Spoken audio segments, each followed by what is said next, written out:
Hey, what's up, everybody? Happy late Sunday. Tomorrow we got the day off. Tomorrow's Labor Day weekend. Well, Labor Day. And I actually got a day off. So figured go ahead and just start this live. What my goal is to actually remake a video that I did, which I had a huge turnout. But after I listened to it, I was trashed. I guess I had too much to drink, so I noticed that when I was speaking, I was slurring a little bit. I was using too much profanity, so I felt like, you know what, it'd be best that I just redo the video. And again, not expecting a lot of engagement because you guys probably heard the topic already. But my goal is to remake the cost of dating versus traveling. What is the ROI? I actually hosted this podcast a couple of weeks ago, right before I actually left to Mexico. And this live stream actually had a huge turnout, a huge engagement. But the thing is, I had a little bit too much to drink. So during the podcast, as I was listening to it, notice I was just using a lot of profanity. And also too, I was slurring a lot. I could hear my voice slipping because I had a whole 2 bottles of wine. And I realized, you know what, if I'm going to do a podcast, at least a late night on the weekend, you could have a couple of glasses, but drinking 2 bottles of red wine while hosting the podcast, I wouldn't recommend that. So I had to delete that entire video, which was a really good podcast, huge engagement, good turnout. But as a professional black man, I felt like, you know what, it'd be best that I remake the video and just talk about the cost of dating versus traveling, and what's the ROI. And one thing I noticed too during the presentation, I didn't have my presentation slide up. So this is I was speaking literally off the brain, just based on all the study and the research that I was doing for this particular show, that I didn't even show the actual presentation that I put together. So I felt like, you know what, I had to redo this. And again, you guys maybe heard the topic. I actually did a blog on it. And this blog has over 250 views on it, man, on my website. If you guys haven't checked out my website, is www.blackmantravels.com, where I actually host a lot of my videos, a lot of my pictures, as well as my blogs. I do have ghostwriters that actually provide their content as well to educate the public about their take on black man traveling. But that particular blog actually had over 250 views, man. I was quite shocked. Wow, people are actually reading my content. It's a big difference people looking at a picture or listening to a video, but if people taking the time to read your blogs, that speaks volumes. So, hey, why not just go ahead and just reshoot the entire video of the cost of dating versus traveling? What's the ROI? So let me go ahead and pull up the PowerPoint slide. I am a marketing consultant, so I have to be professional at all costs. And my apologies to anybody due to my aggressive use of the profanity. My goal is to scale down on that, man. I'm a professional man, and I feel like, no matter what platform that I sit on, I need to conduct myself as such. So that's the goal. And let's begin, man. I love to keep this stuff engaging. If you guys want to jump in, let's do it. Jump on. And let's have this conversation. Sunday, a lot of us are not working tomorrow. We got the day off. You have, you got a glass of wine or a glass of whiskey. Come and join me. Let's have this talk, man. Let's talk about the cost of dating versus traveling, and why a lot of black men, not even black men, why a lot of men have opted out from the dating scene and just prefer to travel and live in their best life. So with that being said, let's go ahead and start this conversation.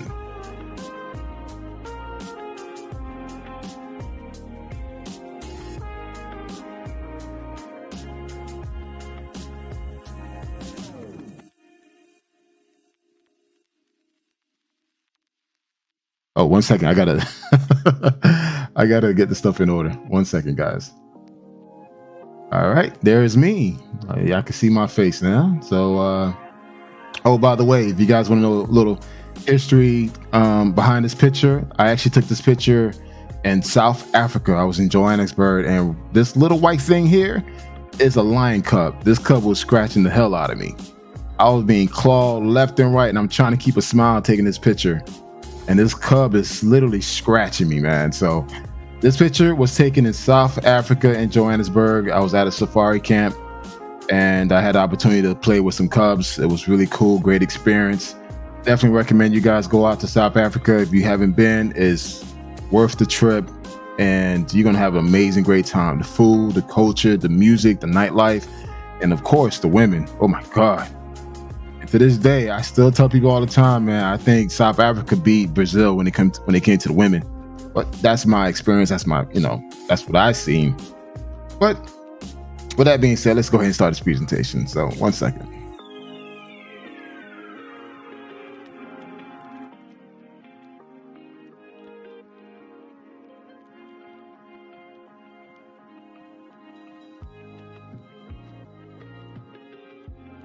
Oh. All right. Can you guys see my slide? I hope you guys can see it. So just want to do a cross check. Can you guys see my slide? I'm gonna get back out of this, so make sure you guys can see it.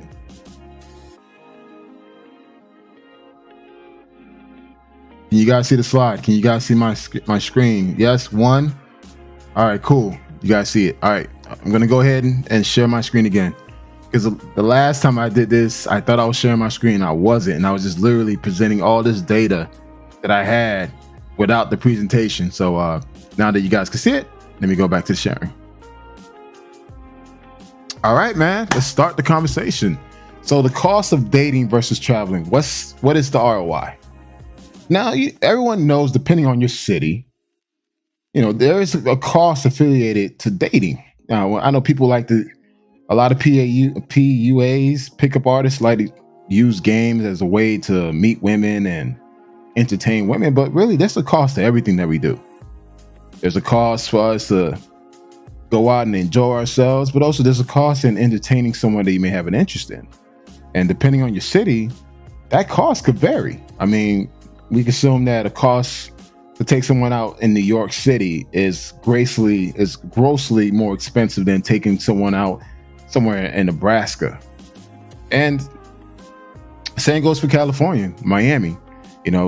Look at Houston, LA, Atlanta, DC, New York. I mean, Chicago. Depending where you live, the cost of dating could cost you around a good $200 easy.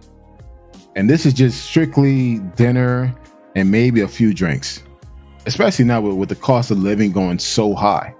So, and the thing is, like, you're spending all this money on a date, knowing that there's a possibility that this person may be using you, or there's a possibility that there's no connection after you spent $300.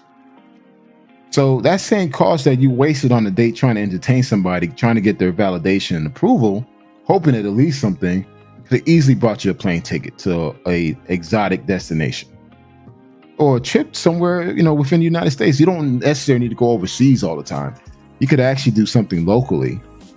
But just keep in mind, like, before you start entertaining someone as a potential date, just make sure that, do the simple things first before you come out of pocket like that, because you'll be amazed. You'll be amazed how a lot of people are using people for dates, trying to get those free meals or those free tickets.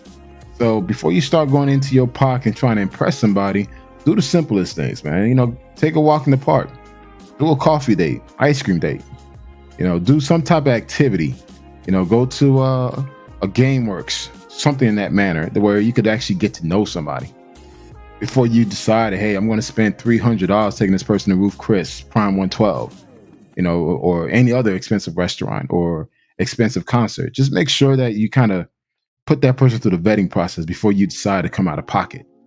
But anyways, let's go ahead and just dive in. So the cost of dating across the United States. Now, keep in mind, as I said before, the cost varies depending on the state. So I was able to pull this map that shows you the cost by each state. And this is based out of 2016. We're now in 2022 from the match.com. So keep in mind, I would say we should add at least additional $75 to each of those costs that you see within those states. So state of Florida, I would say it's $200. New York, It's $297. It was $297 in 2016. I would say it's at least close to $300 in New York. Now, these are your average prices back in 2016. So again, the average American single man spent over $1,596 on dating. That was 2016. Now imagine what the cost is now. I would say the cost now, the average cost and a guy would spend on a year, depending on how active he's dating, how many days he's actually going per month, where he lives, how many people is he actually entertaining. I would say the average cost now in 2022 will probably be over $2,000. Now, again, guys, this is 2016 numbers. The average cost of dating in the US is $102 back in 2016. I would say the average now in 2022 is $175. New York is the highest expensive date night with an average cost of $297. This is back in 2016. I would say New York is about $400. I could literally say $400. Taken to parking, or transportation, moving location. Again, depending on what type of girl you decide to date. If you want a 10 or a dime, you're gonna come out of pocket.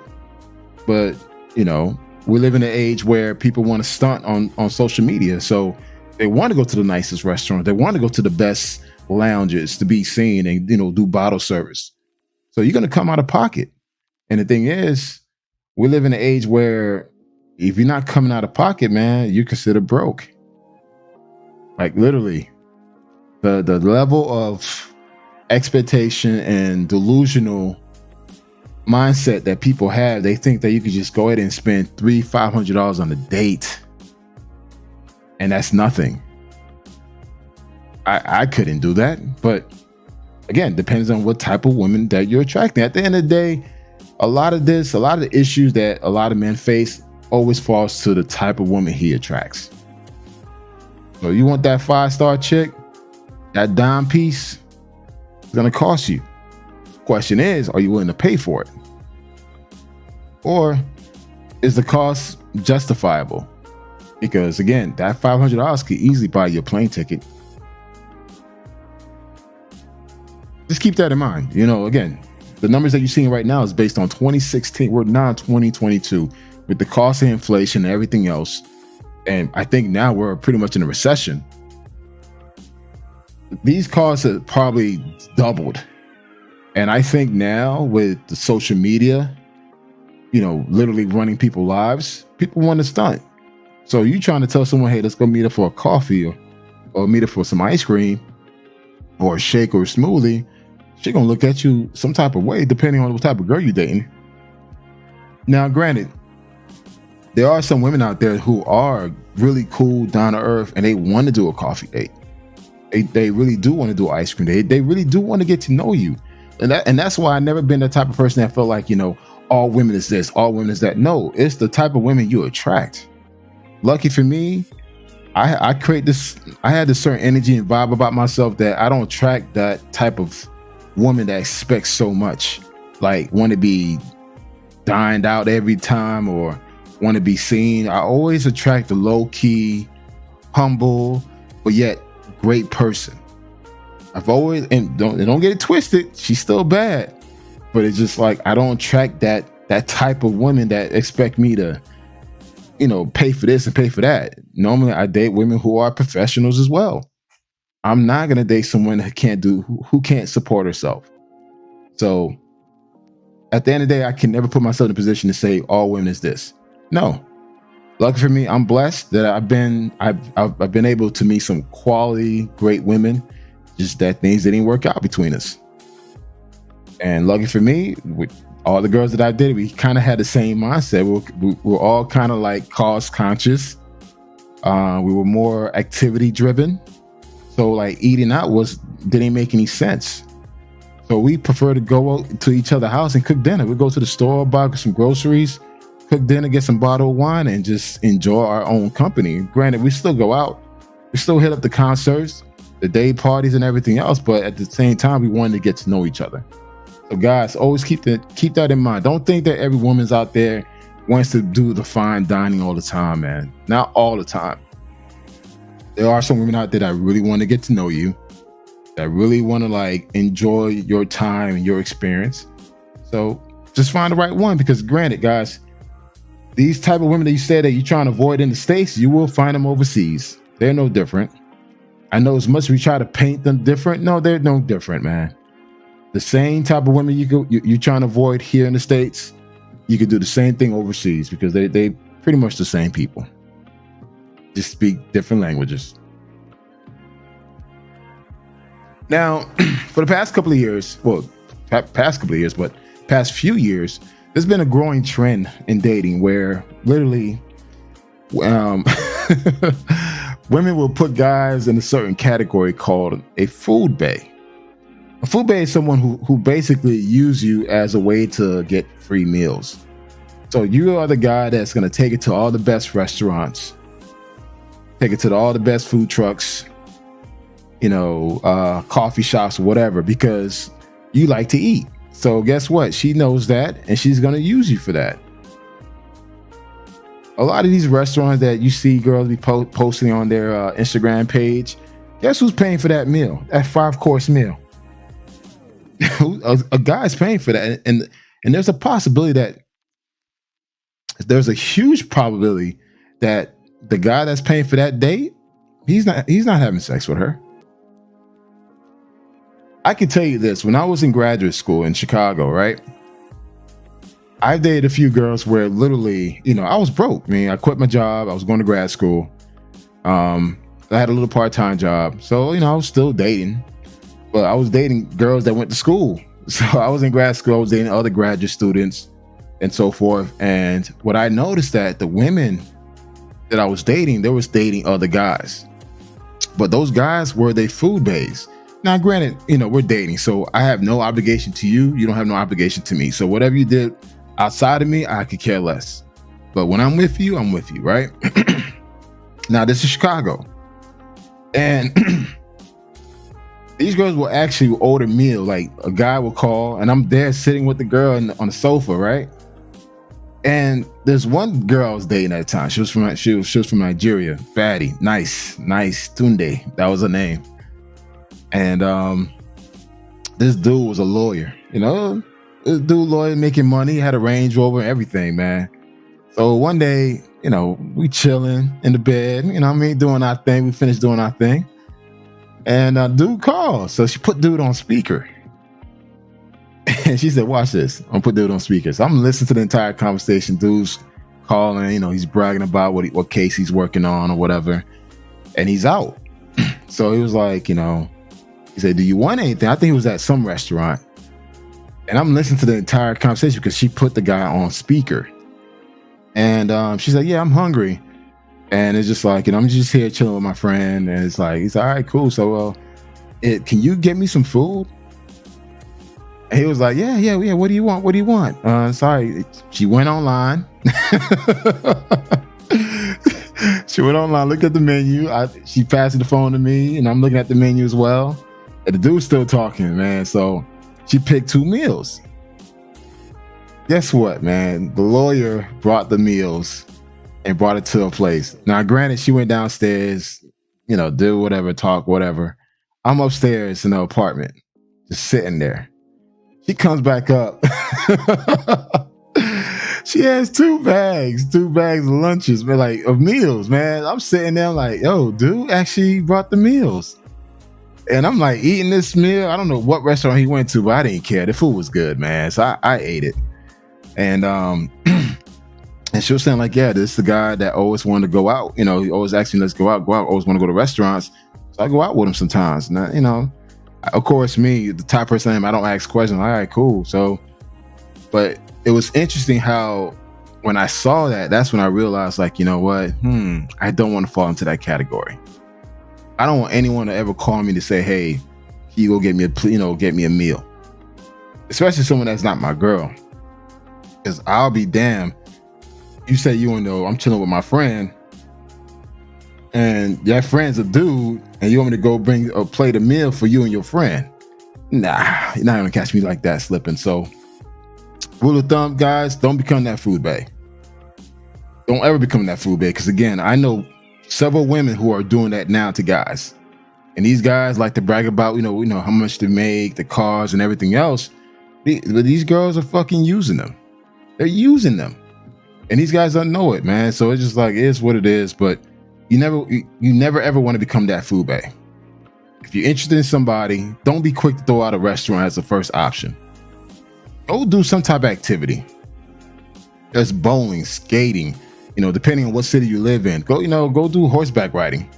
Did I say horseback riding? I mean horse carriage. Do something that's some type of activity. There's game arcade centers you could go to, meeting rooms, like meeting groups. Do that. Get to know someone. You don't have to go to a restaurant to get to know somebody. And I just think it's so boring and lazy. I think a woman will respect you more if you be more creative in how you pursue her.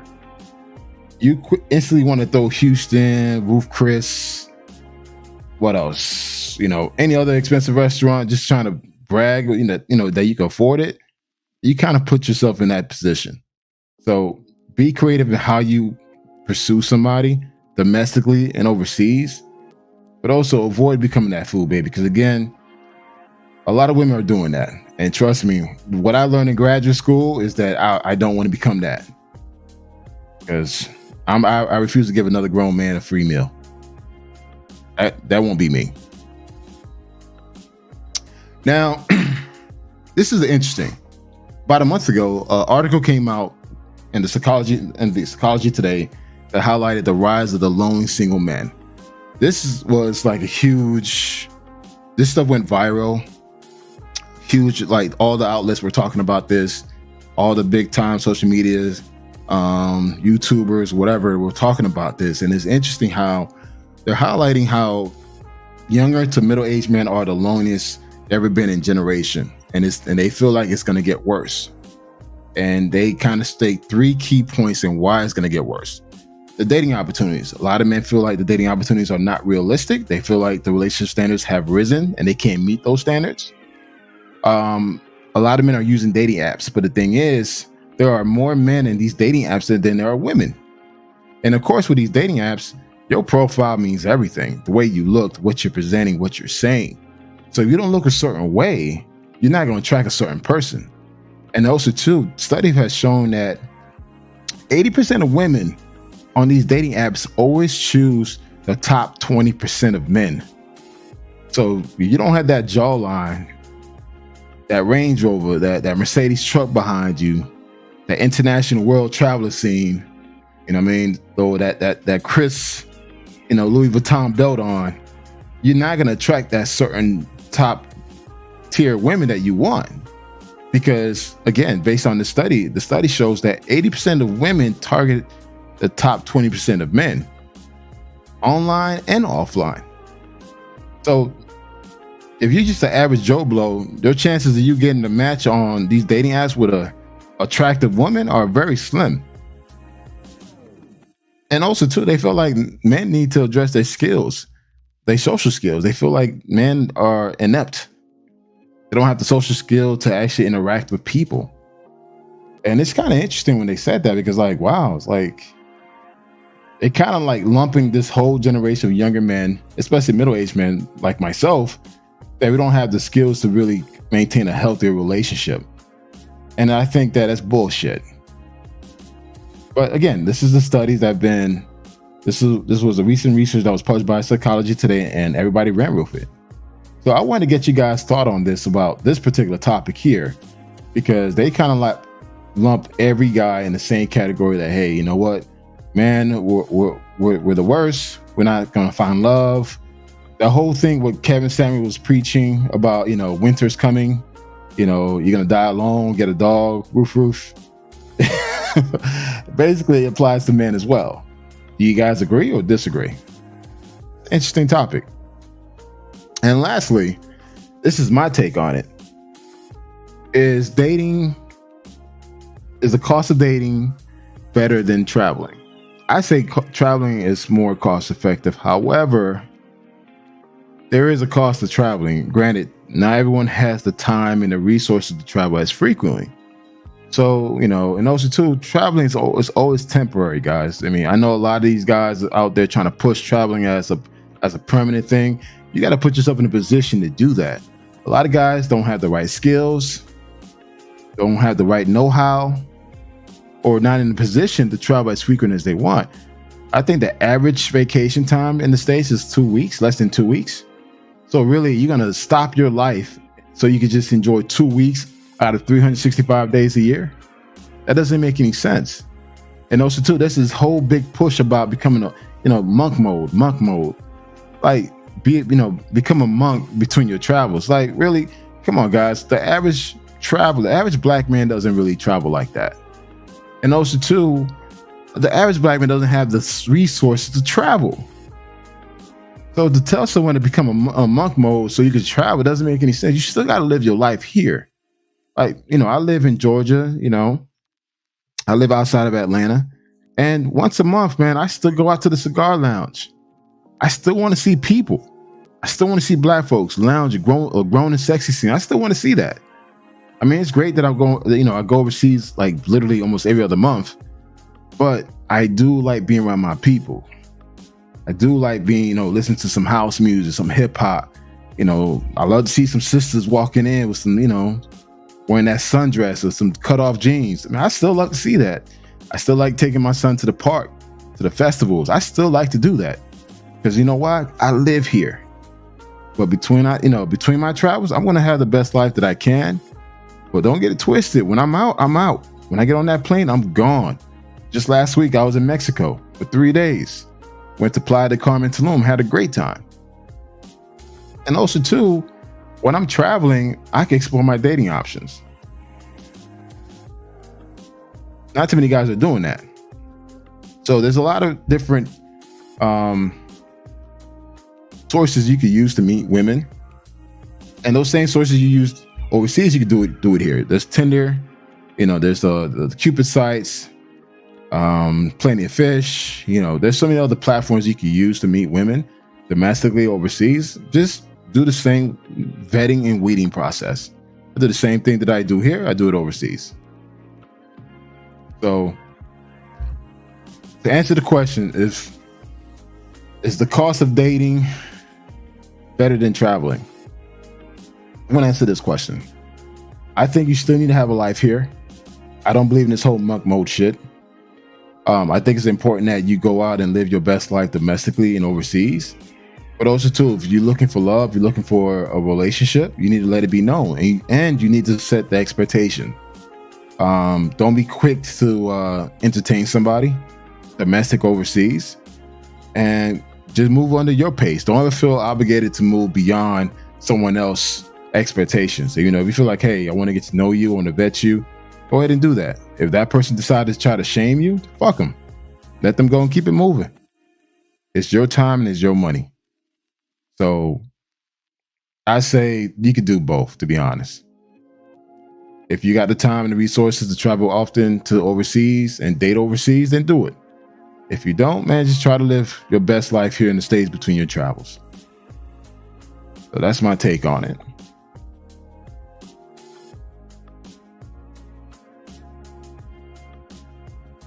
All right. Got some comments here. Rolling Travel Alex. What's up, man? What's going on? It's been a while, man. I want to add you guys the link to join in if you guys want to join in the conversation. Again, this was a repeat of what I presented a few weeks ago. Slur, yeah, Roland, man. Hey, I was out of it, man, dude. I had 2 bottles of red wine. I have become a lightweight, and as I was actually doing the presentation, I was slurring. I was like, "Damn, I sound drunk." I'm not gonna put myself out there like that, man. Like I said, as a professional, I take myself serious when it comes to that. So I had to delete that whole entire podcast and say, you know what, I'm going to reshoot it again another time. So I felt like, you know what, hey, let me just do it now. So, hey, okay. Hey, what's up, Roland? Are you there? Yeah, can you hear me? Yeah, I can hear you now, man. How you doing, man? It's been a minute, man. I like Hey, the listen, man, logo. I'm trying to get my own page up and running and stuff. Hey, Too. I Kind of love dragging the me there. logo, Once I get on the road, man, I'm gonna be on the road. You know what I'm saying? bro. Hey, I love the logo. Appreciate you, What? brother. You know what? Appreciate it. I need to create a logo myself, man. I'm still Yeah, trying to. You I know, got a guy in Costa Rica to help me design that. It's really good. I even got an animated one that's going along with coming out of the Matrix. uh, So once I put that together, it'll be a nice little look. But yeah, man, it's an interesting topic on return on investment. I really think it comes down to everybody's personal.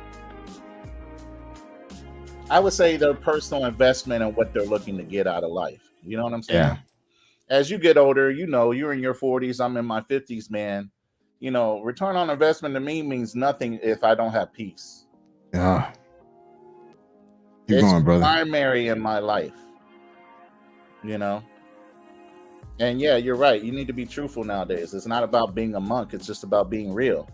Yeah. If you're dating multiple women, they need to know about each other. Don't Mm-hmm. keep it tell it.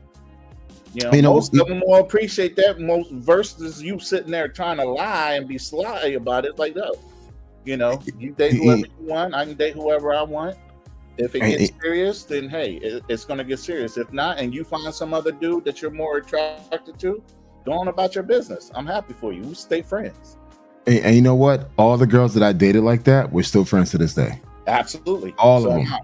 And guess what? They all say, Kanal, I always respect that you were upfront with me. Yep. They always say there's like, you were upfront. You didn't try to play games. You let it be known where you felt, how you felt in your situation at the time. Right. And it's just like, you didn't use me. You didn't play me. It's like, yeah, it's like, because I got sisters, man. I got 4 sisters. Right. I got 4 sisters that I love and I respect. And they taught me a long time ago, like, listen, just keep it real. Just be honest. If she, if she's not down for it, then you keep it moving. Right. And I learned that through undergrad and graduate school. That's what things picked up for me in graduate school. And they're just like, yo, listen, I'm not interested in being in a relationship, but I do want to, get to know you, have a great time with you. But if you see something better, I'll take a step back. Right. So what do you take on this whole single male thing based on that Psychology Today article about, the rise of the single men? I mean, single men have always been around. It's just being noticed a lot more now. You know what I'm saying? Mm-hmm. There's been a great amount of single men because a lot of women get it messed up. I mean, they get it messed up as the fact that we want them to be a certain way when they're only trying to impress other women. They're really not trying to impress us. Half the way they dress, getting BBLs, all that stuff is all about them impressing some other woman more so than us. Because we're pretty simple creatures. Yeah. Attend to our needs, give us peace. We want to come in the house and feel like we have peace in our own home. We don't want to hear you yapping the minute we come through the door after we done had to deal with the world. You know what I mean? The thing is, I think a lot of men have just opted out with the growing pressure, societal pressure. A lot of men are dealing with a lot of stuff now. So it's like, I think a lot of guys are just at a point now. It's like, you know what? I don't need this extra shit. Especially with the unreasonable request of women to have us be traditional while they're out doing everything but everything under God's sun. You know what I'm saying? And again, it goes back to the whole unrealistic expectation that people have. I think just in general. Right. But I think of men now, a lot of men are just at a point now where they just checked out. It's kind of similar to the great resignation in corporate America, where people just literally quitting their jobs. I think people just had enough. Right. I think men had enough. Like, I'm done. I think we're looking for a better quality of life versus quantity now. Yeah. You know what I mean? Yeah. Breeze, man. Welcome to the show, man. How you doing? I'm doing good. How about yourself? I'm doing good, man. So what do you thought, your thoughts on the topic? Yeah, so I just got back from Colombia 2 days ago. Okay, what city? I went to Medellin and I went to Cali, Colombia. Cali? Oh, this is your first trip? Yeah, this is my first trip. Yeah, I went to Medellin first and then I flew over to Cali and hung out there too. Yeah, I've been going to Colombia since 2015. Nice. I've been to 5 cities. Cali was one of the first cities I went to. And actually, Cali is my favorite city. let's hear this young exuberance of how great it was for your first Yes. trip there. Oh Yes, man. yeah. We want to hear this, man. So I love Cali. You know, I went to, I stayed in on the north side in the Chippy Chappy Mall area. Yeah. I went up to Grenada, I think it's called. Down Granada. to Grenada, Park de Pero, I think it's called. Yeah. That's San Fernando. I always stay in that particular area. That's that's the best area to stay in Cali. San Fernando and Okay. Parque Pedro. Yes. It's because that's where all the restaurants and bars are. Yes. And everything's walking distance. So I always get my Airbnb spot right in that area, like 1 block away. Yeah, man. And had some nice dates while I was out there with Okay. English speaking, educated So Colombian women. I got some questions to ask you now. Okay. So how did you meet the ladies to go on these dates? Did you use Tinder? I mean, what site did you? Yeah. Or did you just kind of like cold approach? No, I used Tinder. I did all my planning beforehand as far as dating Pipelining. women. I wanted to make sure that I was connecting with the right type of women before I got out there, So Okay. just invested some time with a few women through online dating. Nice. They attended university, were educated, come from Smart. good families, Smart. families were engineers and This brother did professors. some research. Okay. Man, look. Yeah, now. I'm sitting here rolling like as a proud father. I'm like, well, okay. So the thing is, there is a narrative right now being pushed all over social media that black men are traveling to mess with these poor, defenseless women that not educated. And look at this brother right here, first time going to Colombia, Did it first right. time, too. and he gets Did it his right from research. day one. Right. Yes. And I'm still in touch with the young ladies I went out there and met with. They've been giving me a lot of information.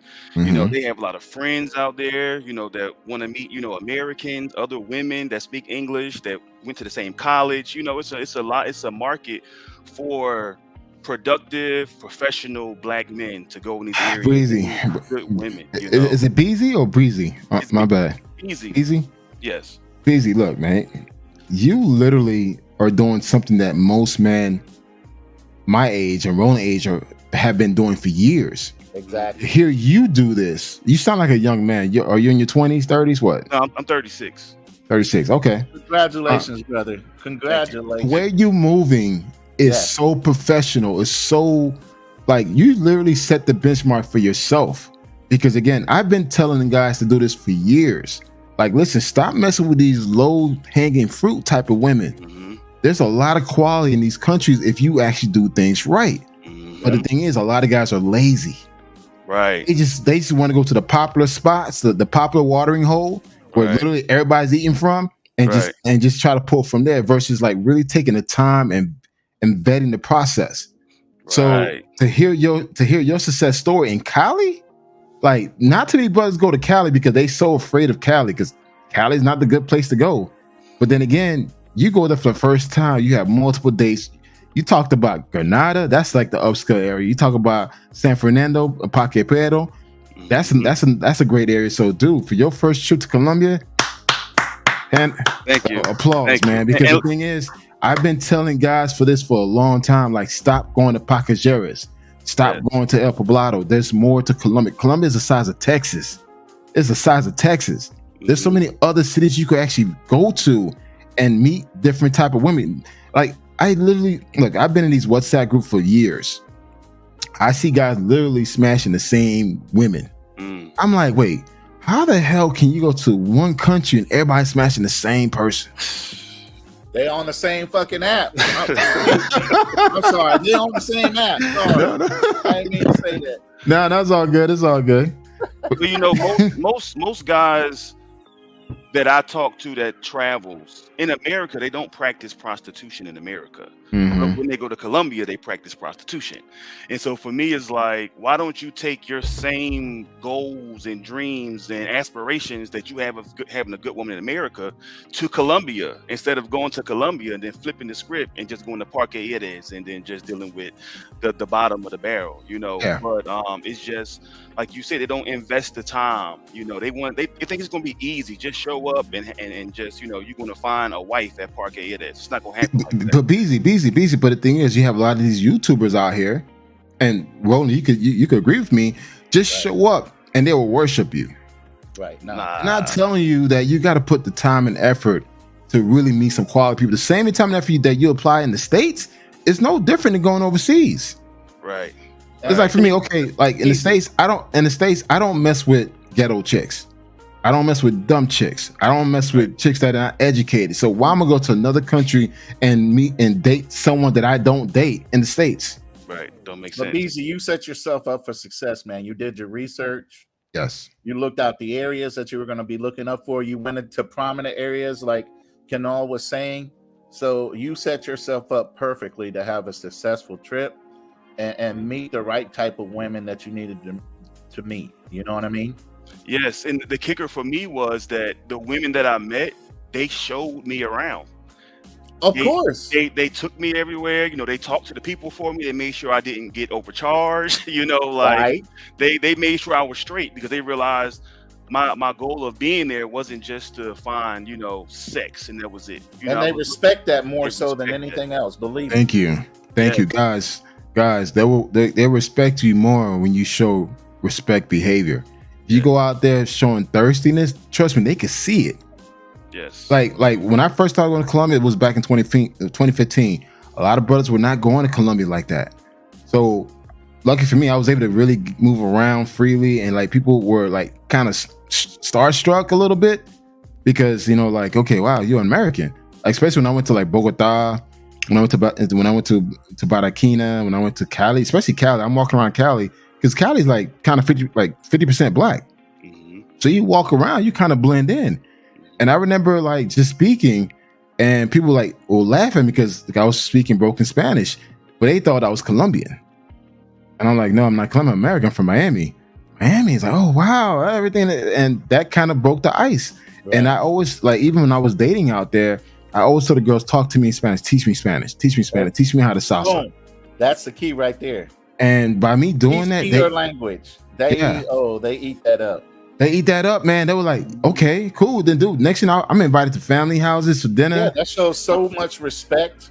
You have no idea in that culture how much respect you saying, I want to learn things about your culture. I want to learn your language. Teach me how to do the proper merengue for Colombians. And man, it's over with. Yeah, you know. Yep. Because when I go back on my next trip, one of the girls, she's from Popayán, I believe, the white city they call it. And so when I go back, she's taking me there to see this like historic city that was like colonized, and all the infrastructure from like the 1600s is still there. Wow. So like, you know, she's really setting me up to like just take me and show me so much more of Colombia when I get back. She's just happy that I'm interested in learning her culture. Come on, man. Come on, man. I mean, come on, man. Look, I mean, dude, it just, you know what? My thing is this, man. It's so much negative press about black men traveling overseas just for pussy. And you hear this man right here, BZ, out there learning culture, learning the language. This is traveling. Yes. This is fucking traveling, not just going overseas just to get pussy. That's not traveling, man. No. Like what you doing right now, BZ, is traveling. Mm-hmm. And it's just like, I'm hella impressed right now. The fact that you went to Cali by yourself, man. Yes. And you hit a grand slam with the quality of the type of woman you met. Dude, he was messing with educated women. You were getting it back, right? And there's so many of them because there's universities there that spit out educated women every year. You know what I'm saying? And they all, most of those educated women go to school, just a private school, to learn English for 5 years. Yeah. They go and study English. Like they are there, but they don't have access to us because when we going and dealing with the wrong women. Yeah. Hello.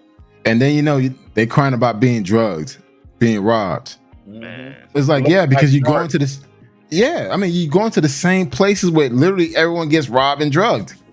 It doesn't make any sense. I was drinking and being entertained at places like Astoria de Amor, you know, the story of love. Is a restaurant, you know, Italian spot, you know, real high end, professional people, well-to-do people. It was just a great atmosphere. You know what I'm saying? None of the BS, man. I weren't out there wearing no hoodies and no damn nah. I was a grown man. I was doing the things I do in America, just in Colombia. See, guys, there's level to this, man. I've been saying this from day one. There's levels to this traveling life, man. This man just said, I go to the fine dining, 5-star, spots. That's the same thing that I do. The things that I do in the States, I do it overseas. At the fraction of the cost. Yes. Like, I mean, oh my God, man. Beezy, I can tell right now you come from a background where you're used to being in places like that and acting like you've been there before and not acting like you're stupid because you ain't never experienced nothing like that. Yeah, I live in Buckhead, Atlanta. There's a level of experience. Yeah, he's from Buckhead. He's bougie, man. He's one of these bougie brothers, man. He's in Buckhead. Man, leave it alone. No. Hey, I'm a bougie traveler, so it's all good. Right. I'm a bougie traveler. It's just I live in Duluth. He lives in Buckhead. That's a big difference. But hey, you know what? I do the same thing. Like, even more comfortable to act like he's been there before. That's what I tell a lot of people. Act like you know. Act like you've been there. Don't act all goofy and silly because this is like your first experience of doing something like this. Man, calm down. Act like you've been there. Man, look. And that's the thing. It's just like you have a lot of guys traveling wearing socks and sandals, walking through Colombia. Like, bro, this is not DR. You can't be wearing no socks and sandals and short. You stand out like a sore thumb. That might be acceptable. Other than being on the beach, you better put some clothes on, man. Man, but you'd be amazed. A lot of guys just go there looking sloppy, man. You don't take care of yourself. You don't present yourself in a certain manner. Hence why you attract certain people. Like for me, like I always look at the environment where I'm going to. Like, what's the dress code is like? You know how they carry themselves. Like when I go to Bogota, dude, I wear a blazer. Right. I wear a sport blazer. Have a good 1 or 2 blazers with you in your bags, man. Yep. Dude, I tell you this, when I was in Bogota, one good button down, maybe even if it's a short sleeve button down. I had a 1 button down blazer in Bogota. I wore that sucker, man. Dude, literally, I had security escorting me to my table.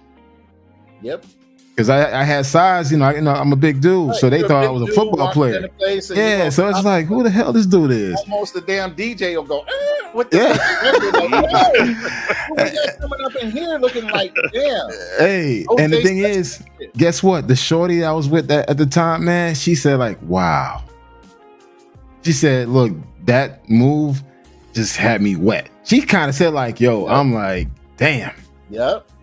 Women love that shit, man. Yes. Like guys, like this whole promotion being basic as fuck, man. Fuck all that shit, man. You work hard, enjoy your money, look good, smell good, act good, man. And you're gonna attract that same energy.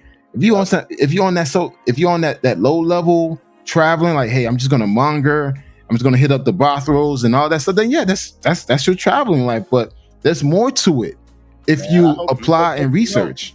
There's some serious knowledge being dropped right there. Yeah, I mean, I want to be connected in these places with good people. You know what I mean? So when I go back, already started a good developing history of people you've already met. Right. Just keep that going, bro. Just keep it going, man. Right. Forever for those places that you've been. Mm-hmm. But you already established a good root and foothold in those areas you went to just by the way you carried yourself and you handled yourself while you were there, bro. Believe me, they look at those things. Mm-hmm. They look at every bit of that.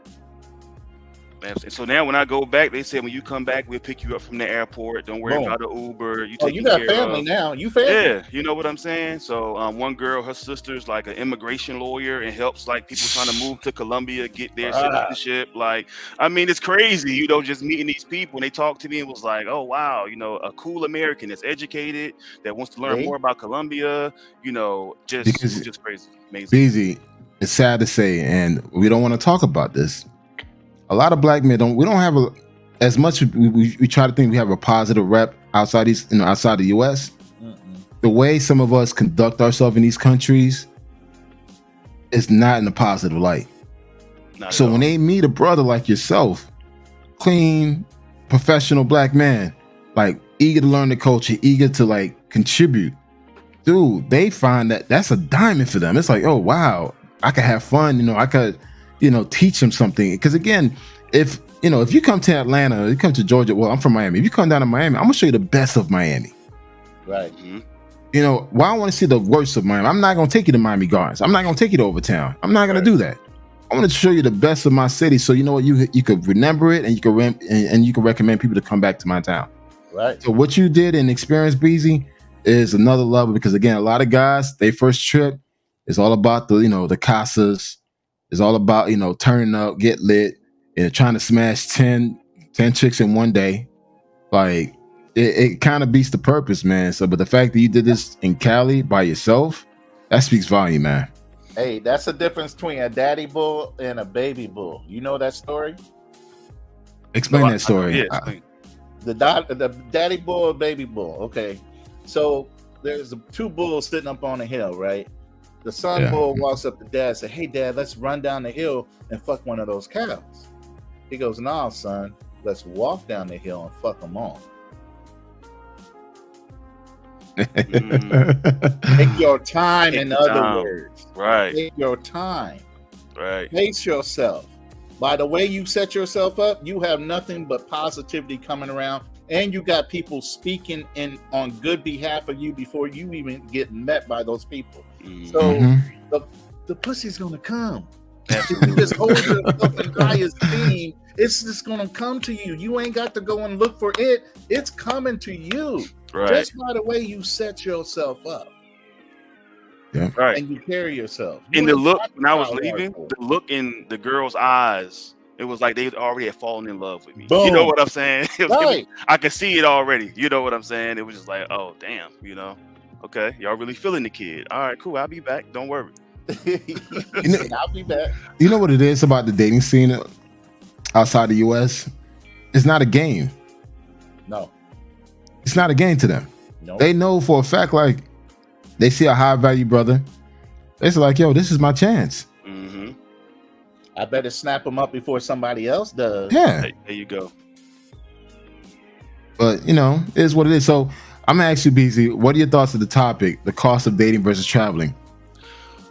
Well, I think it's based on the individual who's traveling, because the if you're dealing with low-level people or people that don't think with the right type of mindset when dating in America, when you're traveling, you're going to take that same energy with you, and then you're going to overspend. You're going to be stressed out. You're going to get robbed, drugged. You're going to get used, abused. You know what I'm saying? But for people that's moving proper, I think the cost of traveling, is so feasible over the cost of dating in America. You know what I mean? Because if you have a purpose and a plan and you go meet good people, they will jump on board your plan and help you in each and every way to make sure you're successful if you're coming out there with the right purpose. So I do believe that the ROI is much better for traveling. Great response. Great response. So what are your thoughts with the whole topic around the Psychology Today article about the rising of the single man? Yeah, so I was looking at that. That's what kind of made me jump on this live, because I saw that. I think it was like last week I saw that somewhere. And I was looking at that, and it's like, yes, in America, the standards are so high for men.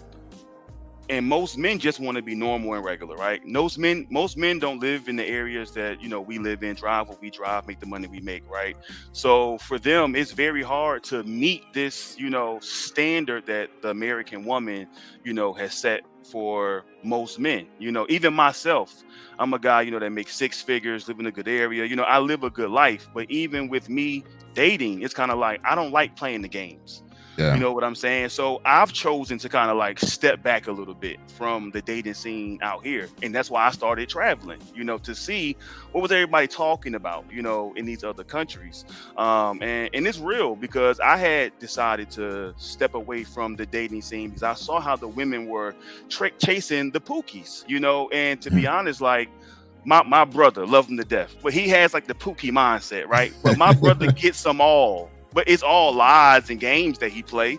He hit them and ditch them and, block them, whatever. He's playing the game, but he gets all of them. Educated women from the top to the bottom, but I don't play that game. I got my mind focused on business and work and my future. I'm not playing games every day with women.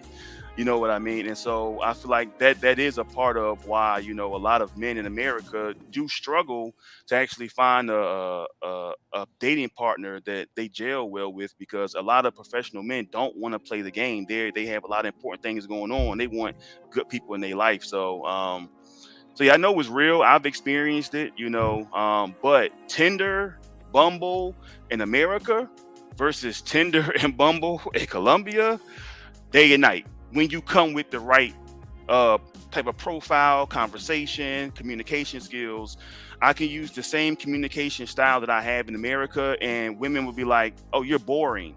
Take that to Colombia. "Oh, you're amazing." So it's day and night from what I've seen. Well, one thing is, like, I think it's within the Black community, we don't value intelligence. Mm. We don't value, while other cultures value intelligence, because intelligence leads to high income, depending how you use it.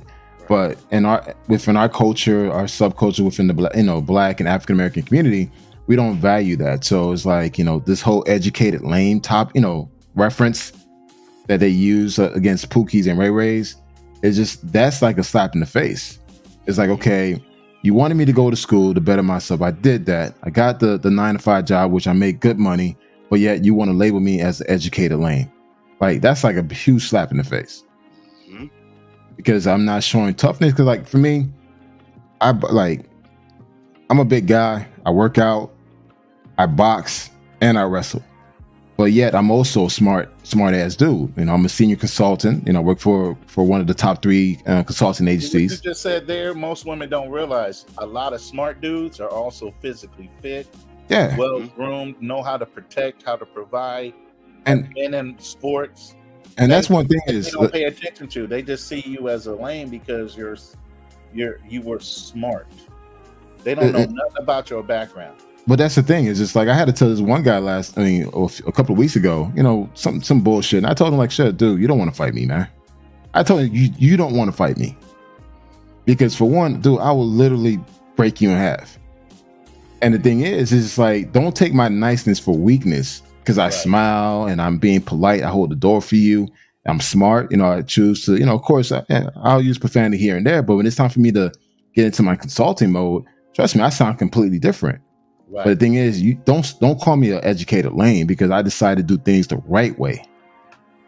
And you decided to go fuck with this Pookie and Ray Ray type of dude, and now you want to make it hard for me. And it's like, you know what? I'm not going to deal with that. And that's the reason why, me personally, I've checked out 7 years ago. You know the phrase, the loudest man in the room is usually the bitch. Oh, man, dude, I laugh at these type of dudes. Half of these Pookie and Ray Rays are the loudest ones in the room and wouldn't know how to defend themselves to save their life. They're good at running their mouths and their mouths alone. There was one situation happened a couple of years ago, guys, and I can share it with you, right? This guy thought I was looking at his woman, and I wasn't. See, he kind of like raised his voice. I said, you know what? Hey, 1 second, let me show you something. I pulled out my phone out. I showed him the girls that I was dating overseas. I said, bro, you think I'm looking at your damn woman? It's like, really? So what you saying? My girl is ugly now? Like, dude, nah, and I told him, like, man, look, for one, and the thing, I stood right next to him, like, I'm way bigger than you. And the thing is, too, is like, man, I'm fast. And it's just like, man, bro, don't put yourself in a position trying to impress your woman, because trust me, your woman's probably looking at me. Come on. So can I ask y'all a question? I'm just going to throw this out there. So I kind of had like an epiphany, like an idea when I got back from Colombia, right? And so I listened to all these stories about these guys that go down there, they get taken advantage of and all of that. And some guys that go down there, they are professionals and they just end up in the wrong places based off the information they get from YouTube, right? And so my idea was kind of like, I was able to meet these English-speaking women that go to college. They know other English-speaking people, and they all make way less than we do here in America. And I was like, well, what if I decided to start like an exclusive concierge travel service like in Latin America, to where if a traveler goes, he meets with someone that speaks English and Spanish in that country. They pick them up from the airport, plan their tourism out, take them around, protect them, make sure they're straight, and pretty much just, build a team in Colombia and market that service. So when Americans go, they don't end up in the wrong places. Busy. Great idea, brother. But one thing you have to prepare for and you have to do, you need to background check any man that you have signing on behind your name and your reputation in that country, because these dudes will come in and fuck up your name. So you need to double check who you dealing with for real, because that's going to mess up your whole situation for yourself by trying to help some other people out that are pretending to want to go over and do the same thing as you. I agree. But really ain't. One thing is, like, for me, you know, I've seen the transition in the number of brothers and the number of black men coming to Colombia. Again, when I was going out there, not too many brothers were out there. And here's the thing: it's like there's a great service that you're offering, but there are similar services that's being offered now by local women targeting foreign men. Two, a lot of black men are not willing to pay for that type of service. Let's just keep it real, man. A lot of black men have that cheap mindset where they would not pay for quality service. So for them, if a guy's already bitching about $40, imagine you providing that type of service. And again, granted, you got to target the right audience, the right market, yes. The right market, but also too, it's just like, again, most of the guys that come to Colombia, they're not looking for relationships.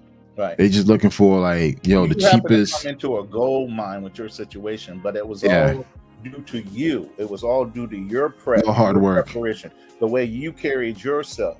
That's how you became family to them, because you had a high level of respect for what you were doing while you were there. Everybody was going to come with the same mindset. And also too, a lot of the women know now. Like when I was going out there, like, it was easy for me because, you know, I was the unicorn, but now the unicornness is gone in Medellin, and now the guys are starting to go to Cali. Cartagena has been gone in Cartagena, but the thing is, a lot of guys there are going there strictly for one thing, and these women know that, and it's just like, for them, they don't want to deal with that.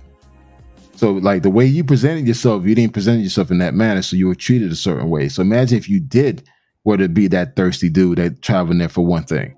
They wouldn't fuck with you like that. Right. That makes sense. But of course, y'all would know. It's a good idea, you know what I'm saying? And you're a giving guy. I can tell you're a nice guy and you want to help other brothers out. But nah, man, they got to earn those stripes on their own. They got to do their research. We can help them out as far as pointing them in the right direction. But until you see the way they move, don't let them speak for you. Yeah, and trust me, your name is everything overseas. It's like your daddy told you a long time ago. The only thing as a man you have is your word. Right. Period. You break your word once. So you're basically vouching for every dude you bring in the country behind that situation. Yeah, because imagine that, you know, this one girl is looking for a relationship. She's looking for, you know, love and wants to build a family. But this guy you brought in, he's looking for one thing. He's trying to bang the sister, the cousin, the mother. You don't want that to fall under your name. You see, but my thing wasn't to connect them to specific women. The people I would connect the Americans to would just be strictly for translation, tourism, security. Well, that's the thing. You got to make sure. Well, that's the thing. You got to make sure you have the right guy that wants that. Right. The majority of guys going to Colombia, they don't care for that. Well, it's a special kind of person like you, myself, Canal. Okay. Bruh, I just spent $1,000 on coaching per month, but I invested in myself. You get what I mean? There's a lot of brothers that won't even spend $40 on themselves. That's true. Get a gym membership. What the fuck? That's you true. Get what I'm saying? Let alone pay for a service where they're going to have the advantage and still not see the value in it. That's true. Yeah, I hear that.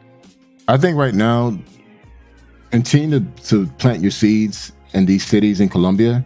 Yeah. And continue to build that relationship or relationships across the country, then try to do it to that selective audience.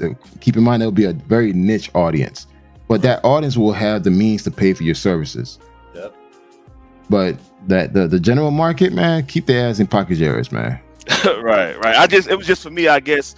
People I hear how difficult to really feel them out. You got to know that brother down deep inside what his real ultimate goal is, because they'll lie to you in a heartbeat. You got to really figure that out. Right. And I just don't understand why it's so hard for a lot of brothers. I mean, and I guess it's just because of who I am, how I carry myself, but it's not hard just to be a good person. It's not hard. It's not hard, but like everybody says, if you're a lame in the States, you're going to be a lame in another country. Right. But keep in mind, if you know how to talk and carry yourself, you're going to be fine no matter where you are. You can be put down in the middle of hell, still sell ice water. You literally set yourself apart by doing what you did to prepare you for your trip. That alone, like all that time and effort that you put into planning your trip, the average black man doesn't do that. Do you know how many DMs I get from guys telling me, "Hey, I just bought a plane ticket. What's next?" Like, dude, do your research, man. I'd be like, do your research, man. I'm not doing this for. I know it was like that. Okay. Yeah, you'll be amazed. I have guys research on the area they're going to. Yeah, I have guys who bought a ticket, got an Airbnb in Bello, Medellin. Bello is like the hood. I'm like, bro, you didn't just try to do a satellite search to figure out where you're gonna be at. It's like, what made you pick Bello? Well, the cost. Right. Like the cost, really? Yeah, I had a brother who was going to the Philippines. He said, I'm flying into Cebu. I said, why the fuck did you pick Cebu? Well, I'm trying to meet up with some girl I met online. I said, so you going to Cebu for one chick? Bruh, she better be worth it because Cebu ain't got a lot going on there. You know, you should have picked Los Angeles City or something like that, went to Manila, or old school me, I do Subic City, which is along the pole, because that's where the naval base used to be. You know, but you got to know. If you don't do your research, you don't know. He was calling me left and right. Hey, what do I do now? I had that before. Can you look this up for you? I said, brother, do you not have internet? Dude, I had that before. I had a guy hit me up for DR, Brazil, and Colombia. Same thing. Like, I'm here. What's next? Like, talk to people. Oh, I had one guy asked me, hey, do you have any girls you could tell to come over? I'm like, what? like, okay, bro. So I instantly knew. Temp services too. Yeah, like I instantly like, bro, you don't get women in the States. You know, like how do you meet women in the States? Oh, I ain't got time for that, man. I just want to hit. I'm like, man, bro, then I can't help you with that, man. You just go out in the street and just flag somebody. You get stabbed. It's like. but if you're gonna go there to just pay for that, would you pay for the flight, the hotel, and everything else? You could have bought yourself a $300 to $500 hooker and been done. Right in America, exactly. In America. Man, bro, just get on your phone, www.pornhub.com.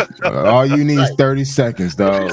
Money and get a play. Yeah, you could say that. You could say that $300 for another activity.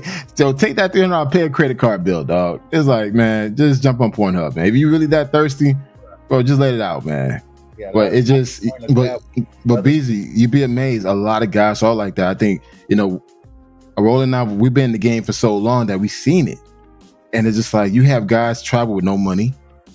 Like I had a guy I had one guy that went to Cartagena for 2 weeks, only had $500. I said, bro, and the thing is, he was like messing with pros all day. I'm like, after 2 days from his arrival, he was broke. I said, like, bro, you didn't take that consideration, like, you know, beyond your lodging, your airfare, food. You need to have money to do activities. Like, you getting back to the motherfucking airport, bitch. Man, bro, he called and asked me, like, can I borrow? Like, nigga, I don't know you like that. It's like, man, I'm like, bro, you're my group. Man, we go from America. Come on, man. Yeah, man. I was like, yo, I said, bro, you better call your sister, your brother, your mama, and tell them Western Union you some money. Western Union. But that's the common thing. Again, I've been in this for quite a while. I've seen some straight up foolishness. You know how brothers are. They slide around in the States and they think they can slide around in another country the same way, and they can't. They don't know how to. I've seen guys go overseas, stay in these roach hotels. Like, dude, do you live like this in the States? Like, when I see a dude will spend $10 for a hotel room in these countries, I'm like, bro, that tells me a lot about you. You on vacation, first of all. You should be living better than you do normally. But you'd be amazed. A lot of guys, they so focused on getting ass that it's just like they forget, like, dude, you need to protect yourself. Find a place that has security. Put your stuff away. And hence why a lot of guys get drugged. All the guys that get drugged, if you really look at their situation, they stayed at a place where there was no security. Yep. They stayed at a place that was off the grid. Yeah. And it's just like the same, it's always the same red flags that I'm noticing. It's like, I see why you were drugged and robbed. And the thing is, my thing is, like, you don't take accountability that you fucked up. Oh no, it's not my fault. She drugged me, bro. You chose her. Right.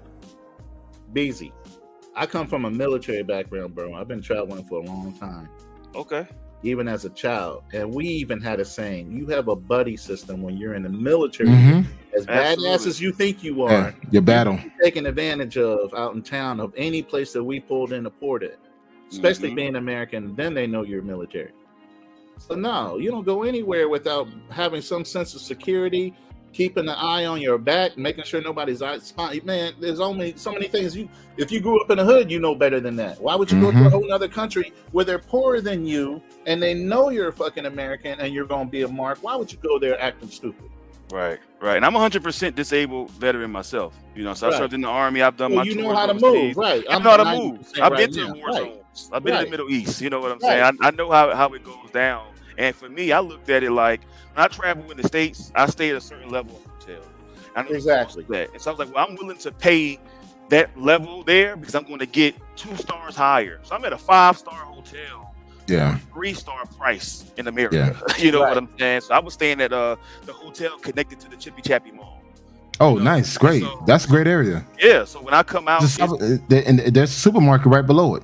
yes, absolutely. So the people that were staying there were like, it was celebrities in town, and Mhm. like, yeah, he's a reggaeton artist. Again, He's set performing. Like, yourself up for success just by the Yes. way you stayed, the places you stayed. Mhm. It all sets you up for your background and who you are with the locals.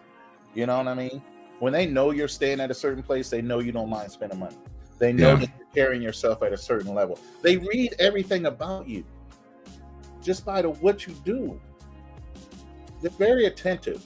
They pay attention to things like that. I mean, one thing is, I tell everyone, listen, I'm a bougie traveler. I mean, I live in a great area. I live in Duluth. You know, Man, it my ain't son- bougie just to be traveling right, man. no. But the thing is, in their eyes, I'm bougie. So that's why I call myself a bougie traveler. But Hey. the thing is, I make sure that the experience that I'm seeking, I'm willing to pay for it. Exactly. yes. And the thing is, everywhere I go, I must have security. And when I when I meet security, I go introduce myself to them. And guess what? I have like $20-$30 in my hand. Yes. And as I shake their hand, they feel that paper. Yes. They feel that paper like, Yes. hey, listen, I need you to look after my back Yes. just in case anything stupid happens. And guess what? They always have my back. Yep. Definitely. I tipped the receptionist at the front desk that's helping me out to make sure Yeah. everything is good. Like you said, the security, the doorman. Like, I take care of those people because they're gonna take care of me. You know what I Yeah. mean? I understand that. Absolutely. Yeah. Hey, we got a new person that just joined, Hybrid. What's going on, brother? I don't know Just if you- enjoying the conversation, brother. Hey, all right, man. Hey, welcome, man. Hey, what's your thought on the topic? Cost of dating versus traveling.